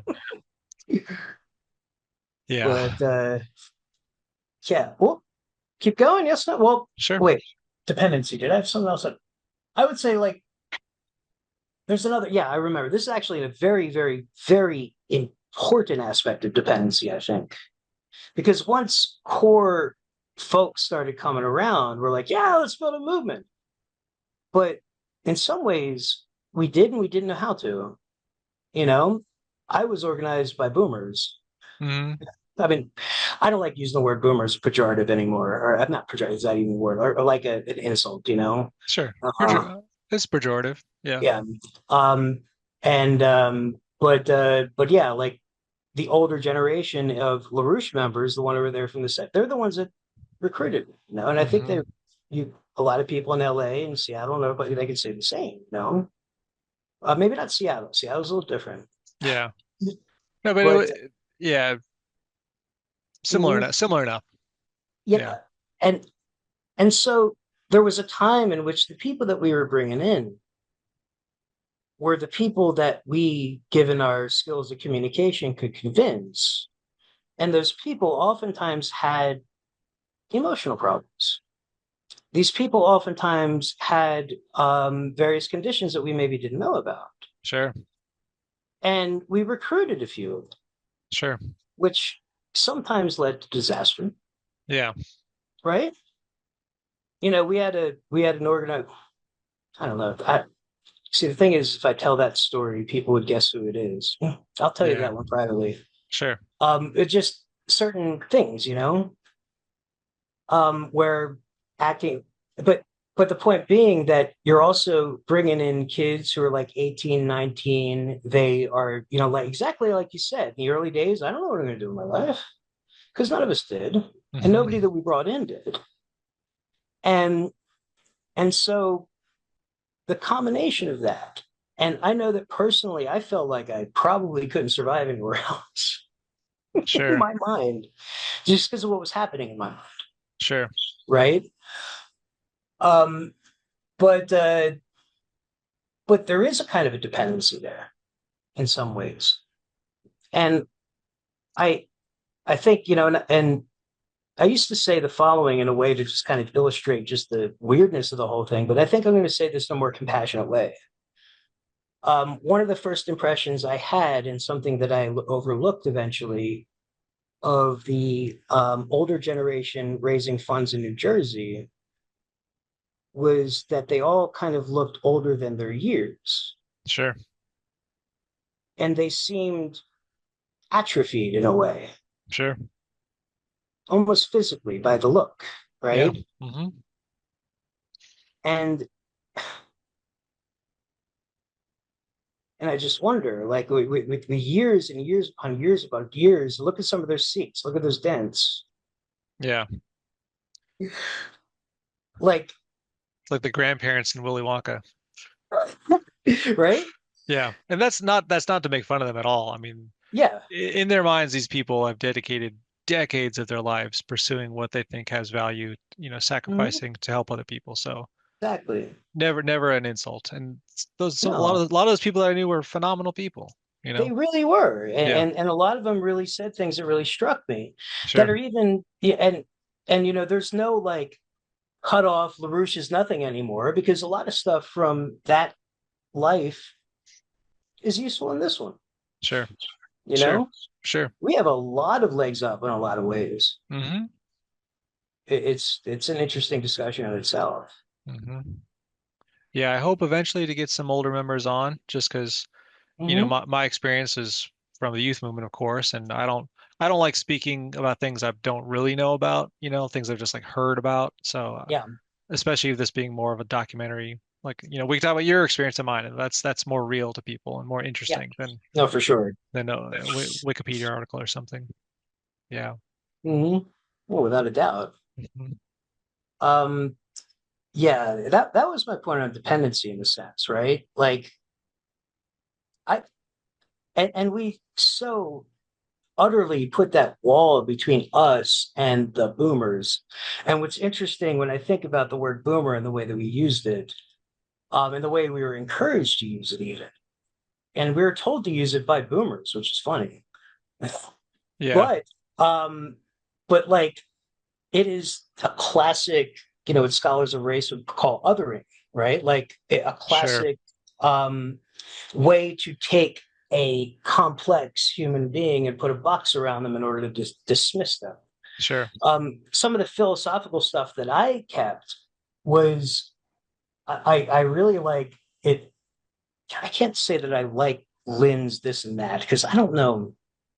I just don't feel comfortable saying that. But there's one Sure, idea, the idea like his hatred of nominalism, always kind of naming things, right? sure. Yeah, of putting categorization boxes. This is Aristotelian stuff, and a lot of our professions. That's how we are, and that's also how most people teach it. I teach history totally differently. I teach history via story, and also very intensive work with a research, and we tell hmm. stories together. You know, Nice, nice. I think it's fun that way. Yeah, Um, but um, but anyway, this is my point. that's all right. Yeah, well, who's a wander?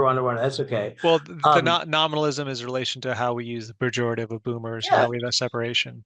Yeah. exactly. And, Mhm. and there, right there is another contradiction. He had this idea about nominalism, positivism, empiricism. Um, but then, what an empirical thought. You are 60 years old. You are my enemy, boomer. You know, Right. how empirical can you get? Sure. You Yeah. know, Put him and in the and, box. and to me, that's exactly what Southerners were doing to black people in the South. Okay. It's exactly the same kind of mentality. Hmm. And it wasn't very deep. We Sure. thought we were so goddamn deep. No, Yeah. I learned that when I got to graduate school studying history. No fucking way. Hmm. You know, Nice. here's a fun historical irony, just because I'm being random. We always talked about internal improvements, Hmm. right? The greatest number of real infrastructure and internal improvements in that period, the 1800s, when we talk about the American system of political economy and Henry Clay, Hmm. was the Jackson presidency. Okay. And it's irony because we always think of Jackson in a particular way, right? And Sure. I'm not a fan of Andrew Jackson at all, Sure. right? Um, some of this stuff when you think about the beginning of the Jackson administration, it reminds you of the current administration in some ways, right? They literally threw a party after the inauguration in which they trashed the White House. Yeah, I Like did I hear said, that. you're opening up the world of democracy to people that might, what one historian says, might not really be ready for it yet. Sure. direct democracy. That's Jackson's thing, right? But the thing is that the internal improvements, the reason why they were so big is because he empowered the states to do them. Hmm. And states themselves financed them Interesting. with state banks. Hmm. The way I really think that the reason why LaRouche had a fetish with this idea of the American system of political economy and like the Erie Canal is because he much preferred doing things in a top-down command manner, Hmm. you Okay. know? And that wasn't 100% Jackson either. Jackson was doing what the people wanted.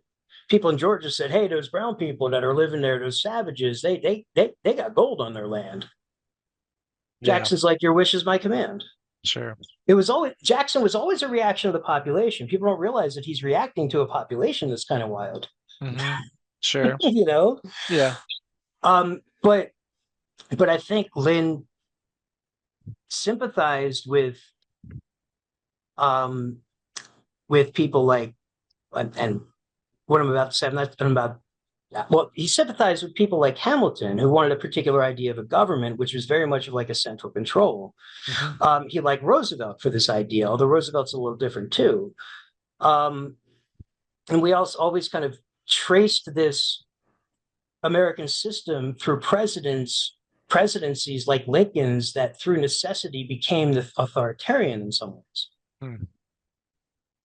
And I think it's because he fetishized that because he had those dreams of power, exactly what Jess was talking about in her thing, like Hmm. this narcissism, Sure. this megalomania.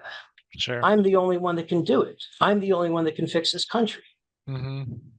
We're hearing a little bit about that now. I'm going to shut up now, but you know what I mean, right? Sorry. Sure. Yeah. Like, And and but go ahead. and I think I brought it up with Jessica too that a lot of people saw the handwriting on the wall as far as Lynn's view that he was the only one because you're like, all right, well, what's the plan for when you're not here, right? Yeah.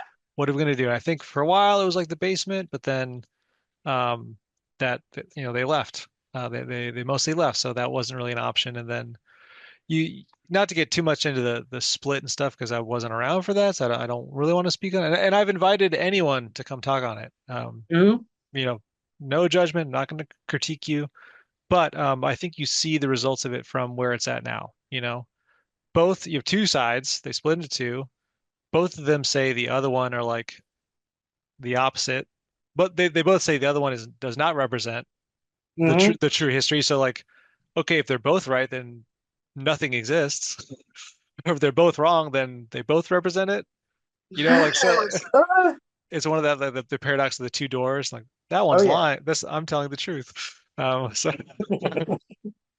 Funny. yeah, Oh yeah, yeah, absolutely. It was never really consistent. It was never really as strong of an ideology as we thought it was. I suppose. I don't know. yeah. If it was an organization of people committed to fighting for the truth, and it was like an organization full of people of philosophical minds, then why did that split happen? You know, Mhm. it t Exactly.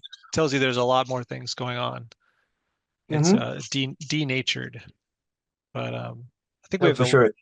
we have the last one on behavior control. The play. We're only on B. That's That's all right. funny. We'll have to do it again. Yeah, it's been 2 hours If you on want the to. one. 2 hours. I'm open for anyone, man. Anyone can All come. right. Yeah, So the last one, I think we talked about it. Discourage or punish individualism and independent thinking. yeah. I think In so. some ways, we did.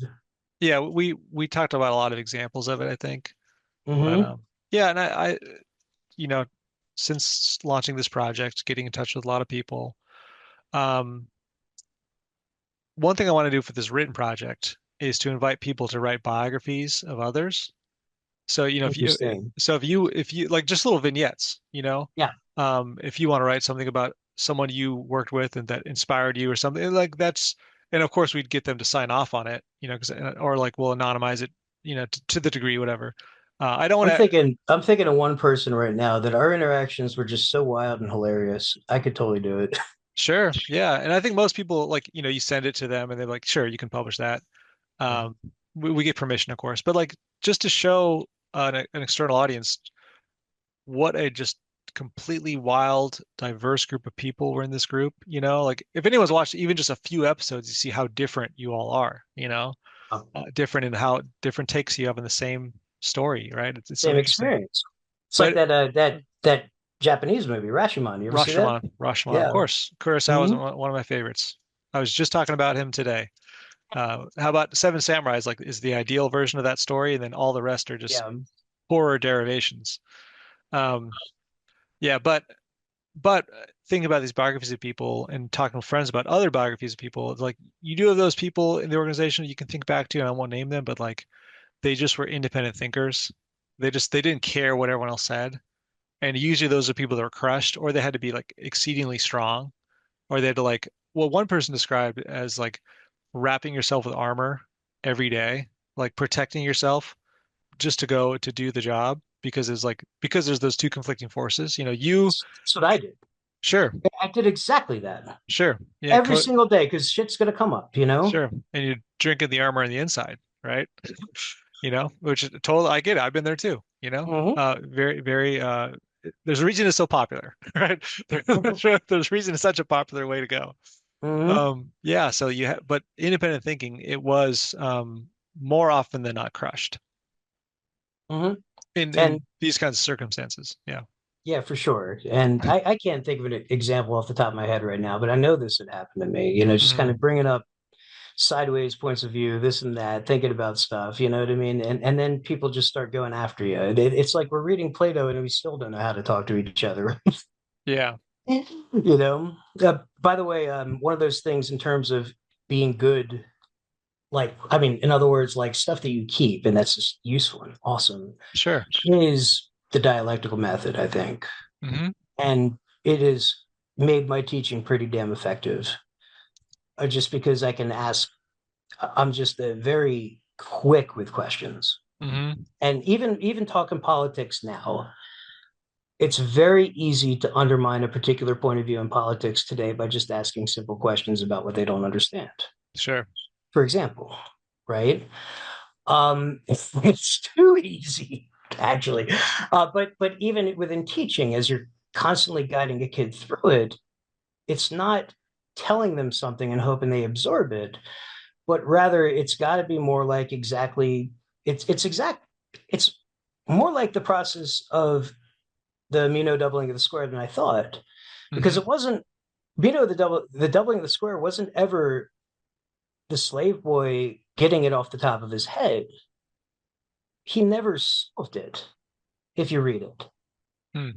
But what he did is that when Socrates said, "Does this look right?" He said, "Yes." "Does this look right?" He said, "Yes." "Do you recognize that?" He said, "Yes."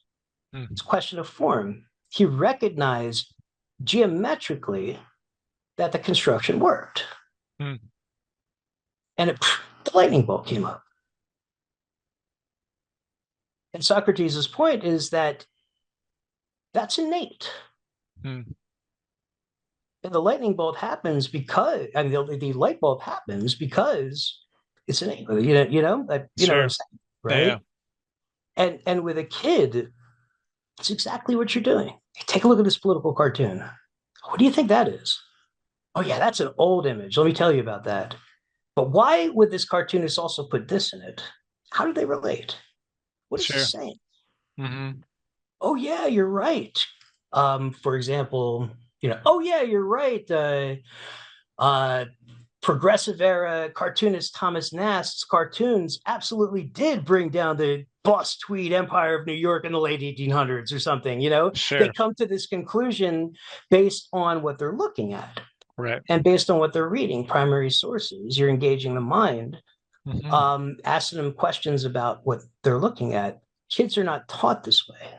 Sure. And a lot of kids look at me funny.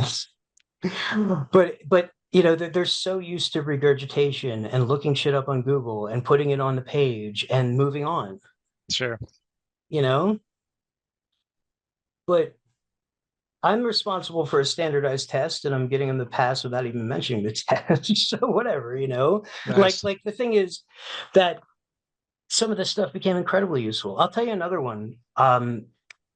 And I will say her by name because she's a historical figure. Amelia Boyne Robbins. We all know her. Sure. You know, one of the most beautiful people ever. Hmm. I was actually there when she came to Copenhagen, Denmark, and helped organize a meeting of our Danish supporters Wow. to listen to her speak. And so I got a chance to hang out with her a little bit, you know? And it never dawned on me the true significance of her life until I seriously studied the civil rights movement from the standpoint Hmm. of professional historians. Then it Hmm. clicked, right? And and so I read her book. I don't even think I picked it up back then. I don't even know. And I found this remarkable story in her book. It's incredible. And I use it to illustrate to the kids the idea of institutional racism, Hmm. which is a dangerous thing to talk about in Texas, but I don't give a shit. Okay. I really Sure. don't. Sure. I don't Well, it's part of because it's it's part of right. history. It's a part of history and it's right for kids to know this stuff. Sure. But the story is fascinating. She describes, I don't know if you read her book, she describes something that happened with the Citizens Counselors, Hmm. 1954. White Citizens Council. This is a businessman's clan. These are, you know, basically they kind of took off their clan robe to then put on a suit and pretend like they're protecting the white community.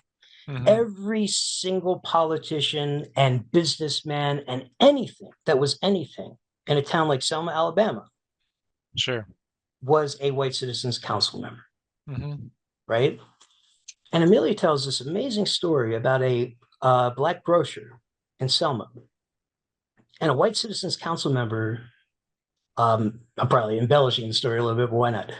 I don't know if I am or not, but you know, a white citizens counselor comes to this grocery store and talks to the owner, the grocer, and Hmm. says, "Your son, we know that your son has been participating in protest activity in Texas. Yeah, I'm sorry, in Alabama A&M." Hmm. First, you got to think, well, how do they know? Yeah. I figured out how they knew, but anyway, like Um, and then he says, "We require of you, sir, that you talk to your son and you tell him to stop that activity." Hmm. The grocer's response was, "Sir, I could try that, but even if I did, he's his own man and he can make his own decisions." Mm. They walked out, probably said something along the lines of, "I'll remember that," Sure. right? Hmm. Because that's how the shit worked down there. Yeah.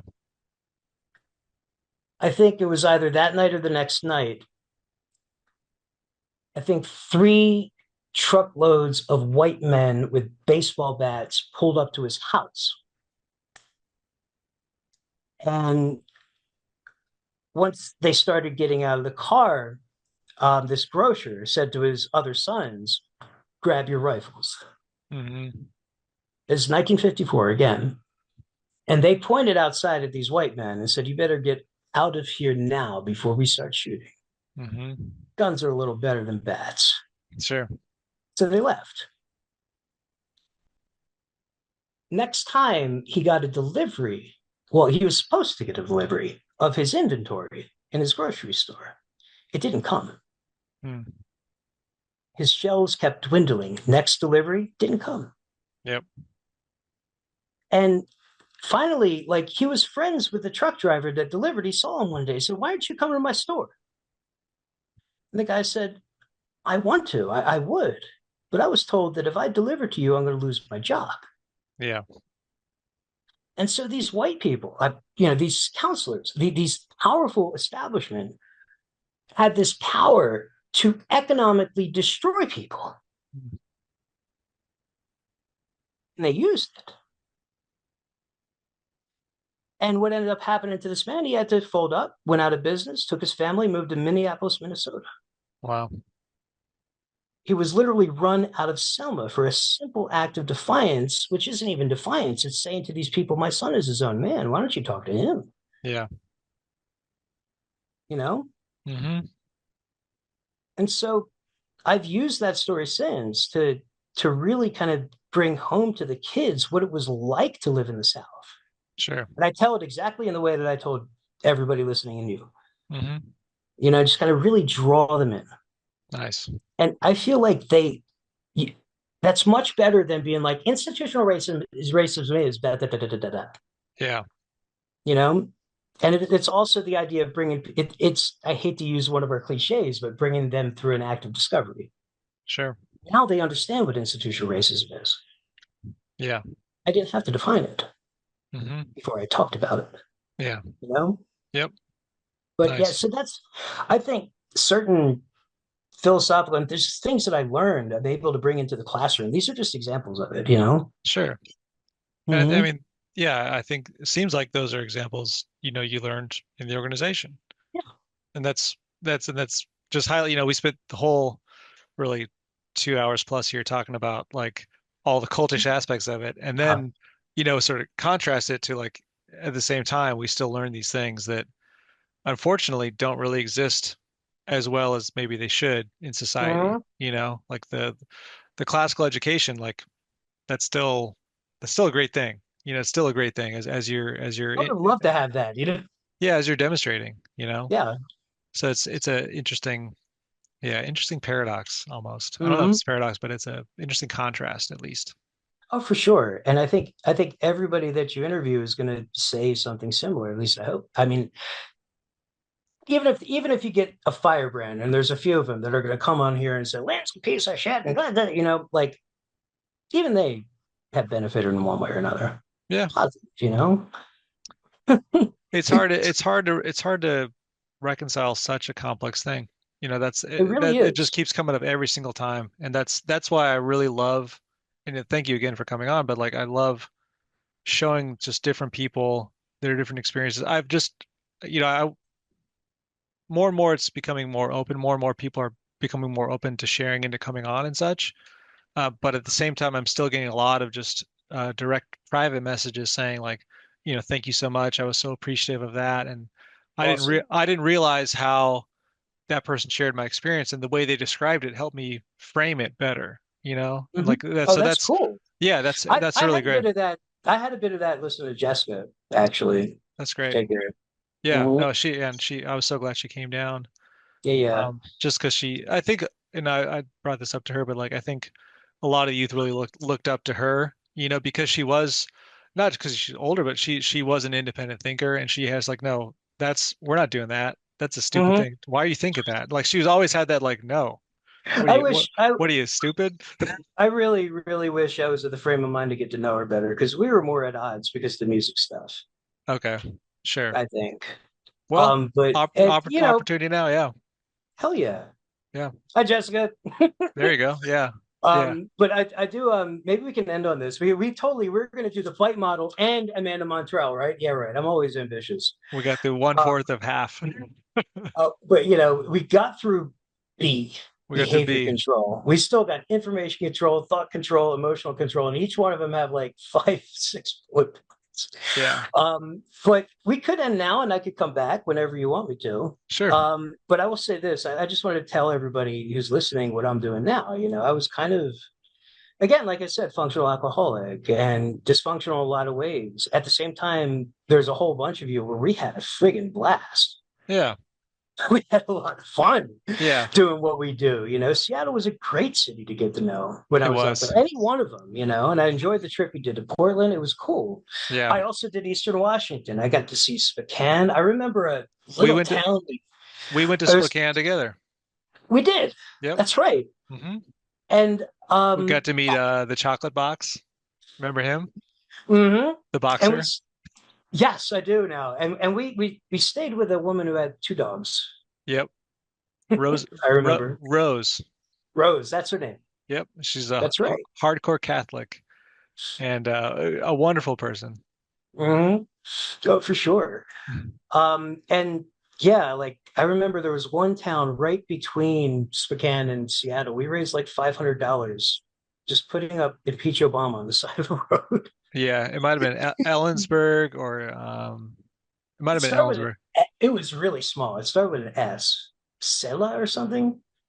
Yeah, that is the town. I can't. Yeah, Me and a friend discovered it. And in fact, that was the rogue organizer shit I was doing in Seattle. I'm just like, let's travel all over the freaking state. Hey, I almost said his name. Hey, you, can we do this?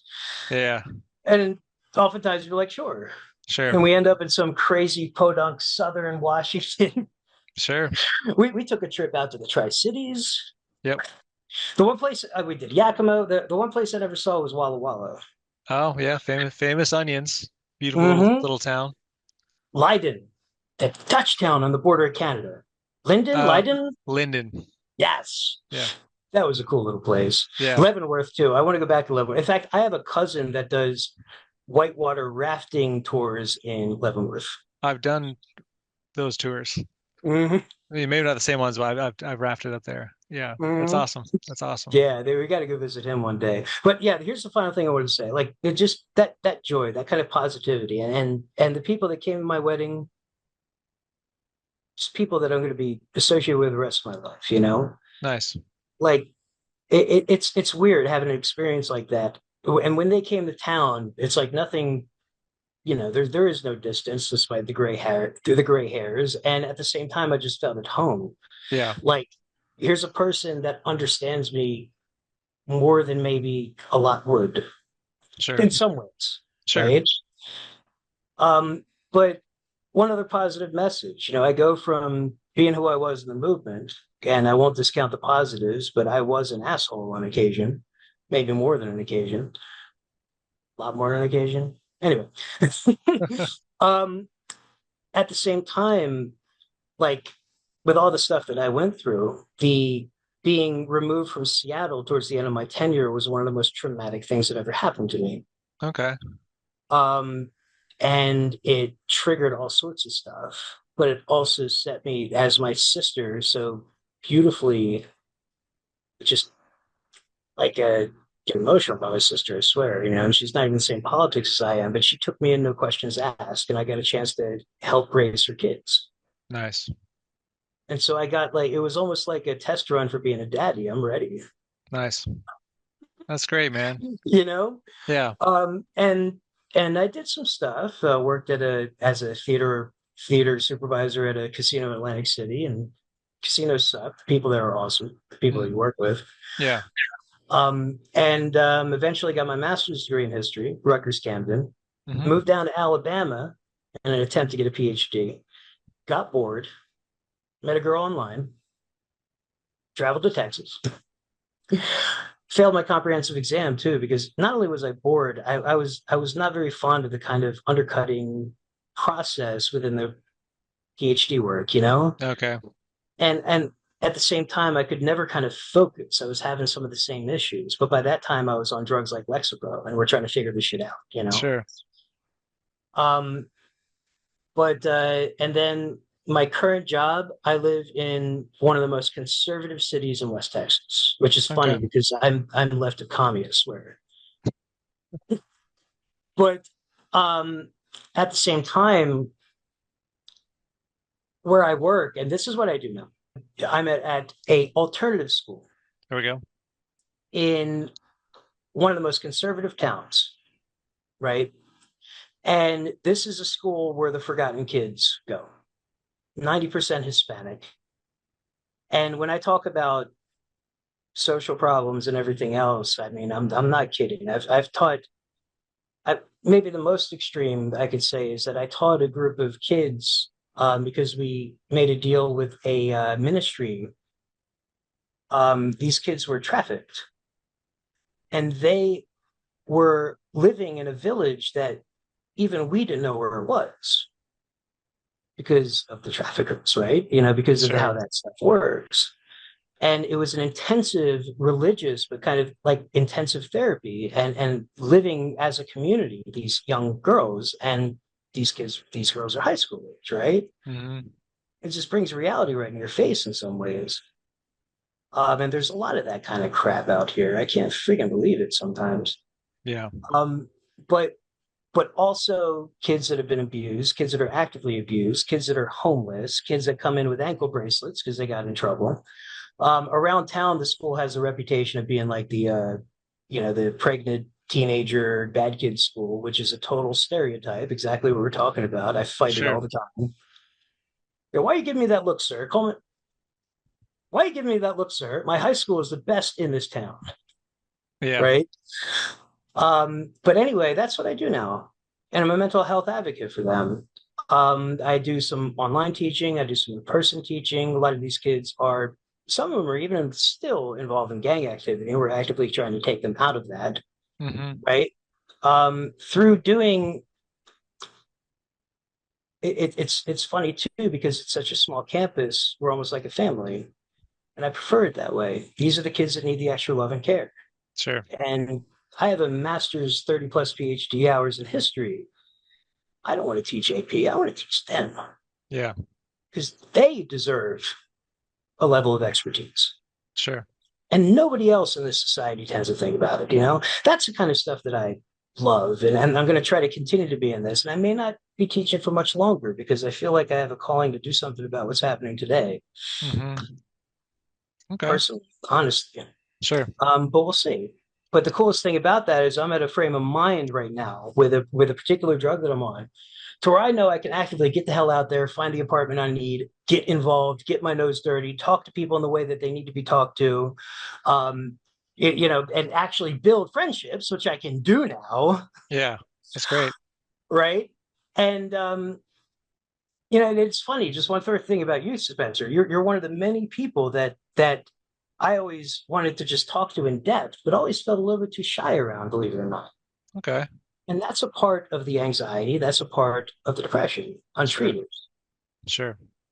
Get into a new environment, loving the people that I'm with, and afraid I might say the wrong thing in a conversation. Sure. You know what I mean? Yeah. But the point being, and I'll end with this, hilarious. When I was about to leave, so just and I think I say that like just talking about where I am now because we're doing friggin' awesome stuff. All Hmm. of this. Yeah. Every single one of us has come out of this with a new kind of strength. And I Hmm. think that I think it's very much true that traumatic experiences often are the trigger to real, true change and growth, Hmm. whether it's a self-induced crisis or not. And that's how I see my experience. It was weird, it was wild, but I don't look at it with regret. I wouldn't be me. Sure. And I honestly don't think I would be as effective in what I'm doing now and what I'm about to do Hmm. if it wasn't for that, if it wasn't for that experience. Yeah. And so here's the story. Before I left, I had gone back up to New Jersey and I was working in a congressional campaign. And there was this, and I was having anxiety attacks every time I went out in the field at this point because the meltdown that happened in Seattle happened. I was shipped home. And the congressional candidate had to convince the leadership of the organization, and she did, to allow me to come back because they didn't want me. Hmm. And I did. And I think part of the pressure is that whole couple of months where I was sitting in my sister's house. You talk about pressurized ideas. What about the idea that you are a failure to humanity? What about Sure. the idea that if you don't do this, the world is going to blow up? Right. As that NC I was telling you about said about a kid that I was talking to, he says, just let him go. Welcome him to the world of irrelevancy, he says. Yep. Right? Yep. And so I tell the leadership in New Jersey that I want to take a week off because my nephew's birthday is coming up and I'm having an anxiety attack every day.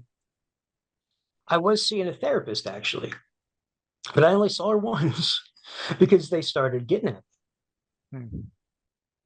And so I'm sitting in the office. I tell this particular person, and he's with another person who is very notorious in the movement. You know her.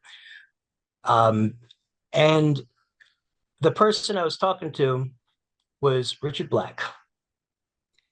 And Richard Black says the following to me: If you go back home, if you go back home now, your anxiety is going to get worse. I know. I know. You know why, Lewis? Because I'm a scientist. I just wanted to say right now, for the sake of optimism and the fact that we're just killing it, Richard Black, you're full of shit. It did not get worse. It got nothing but better, dude. Yeah. And I kind of want to keep that. Okay. I think it's fair. Yeah. It's yeah. Well, that's I mean, okay. anyone is welcome to come on the show and respond to anything ever claimed. So be a funny And, interview. I'll do one more version without saying it. Okay. You want me to, or we'll just do it? I can just mute it. Like we can think Not a about bad what. idea. Yeah. Yeah. That I'll just And mute if you don't want to. I'll I'll leave the decision to you. Okay. And I won't argue either way, you know. Okay. But definitely a moment where I'm just like, all right, Sh I sure. since that conversation is so vivid to me, you know. Sure. And Mhm. it's such a backwards concept, you know. So yeah. Hopefully they've had time to reflect on their poor decisions and their old school thinking, and maybe they can update. Maybe that spurs them to. I've had very few, Jessica dimed out a couple people, and I was like, it's fair, It's like it's. I think Lynn's lieutenants and up are okay, but yeah. Anyway, Mhm. I'll cut out this whole part actually, but but That's okay. well, I appreciate that very much, Lewis. It's been a pleasure for sure having you on. We talked for a long time. We got through one quarter of one half of what we wanted to talk about, but that's I'm I'm verbose. no, it's okay. It's thorough. It's thorough, right? Yeah, So for sure. And I think we're gonna look back at this and be like, I think there's some good stuff here. I think so too. Yeah, Hmm. I really appreciate it. Yeah, you're more than welcome back on. Yeah, We'll and finish the bike model one day. yeah, yeah. All right. Well, thank you again for coming, Lewis, and All right. take care. Thank you, Spencer.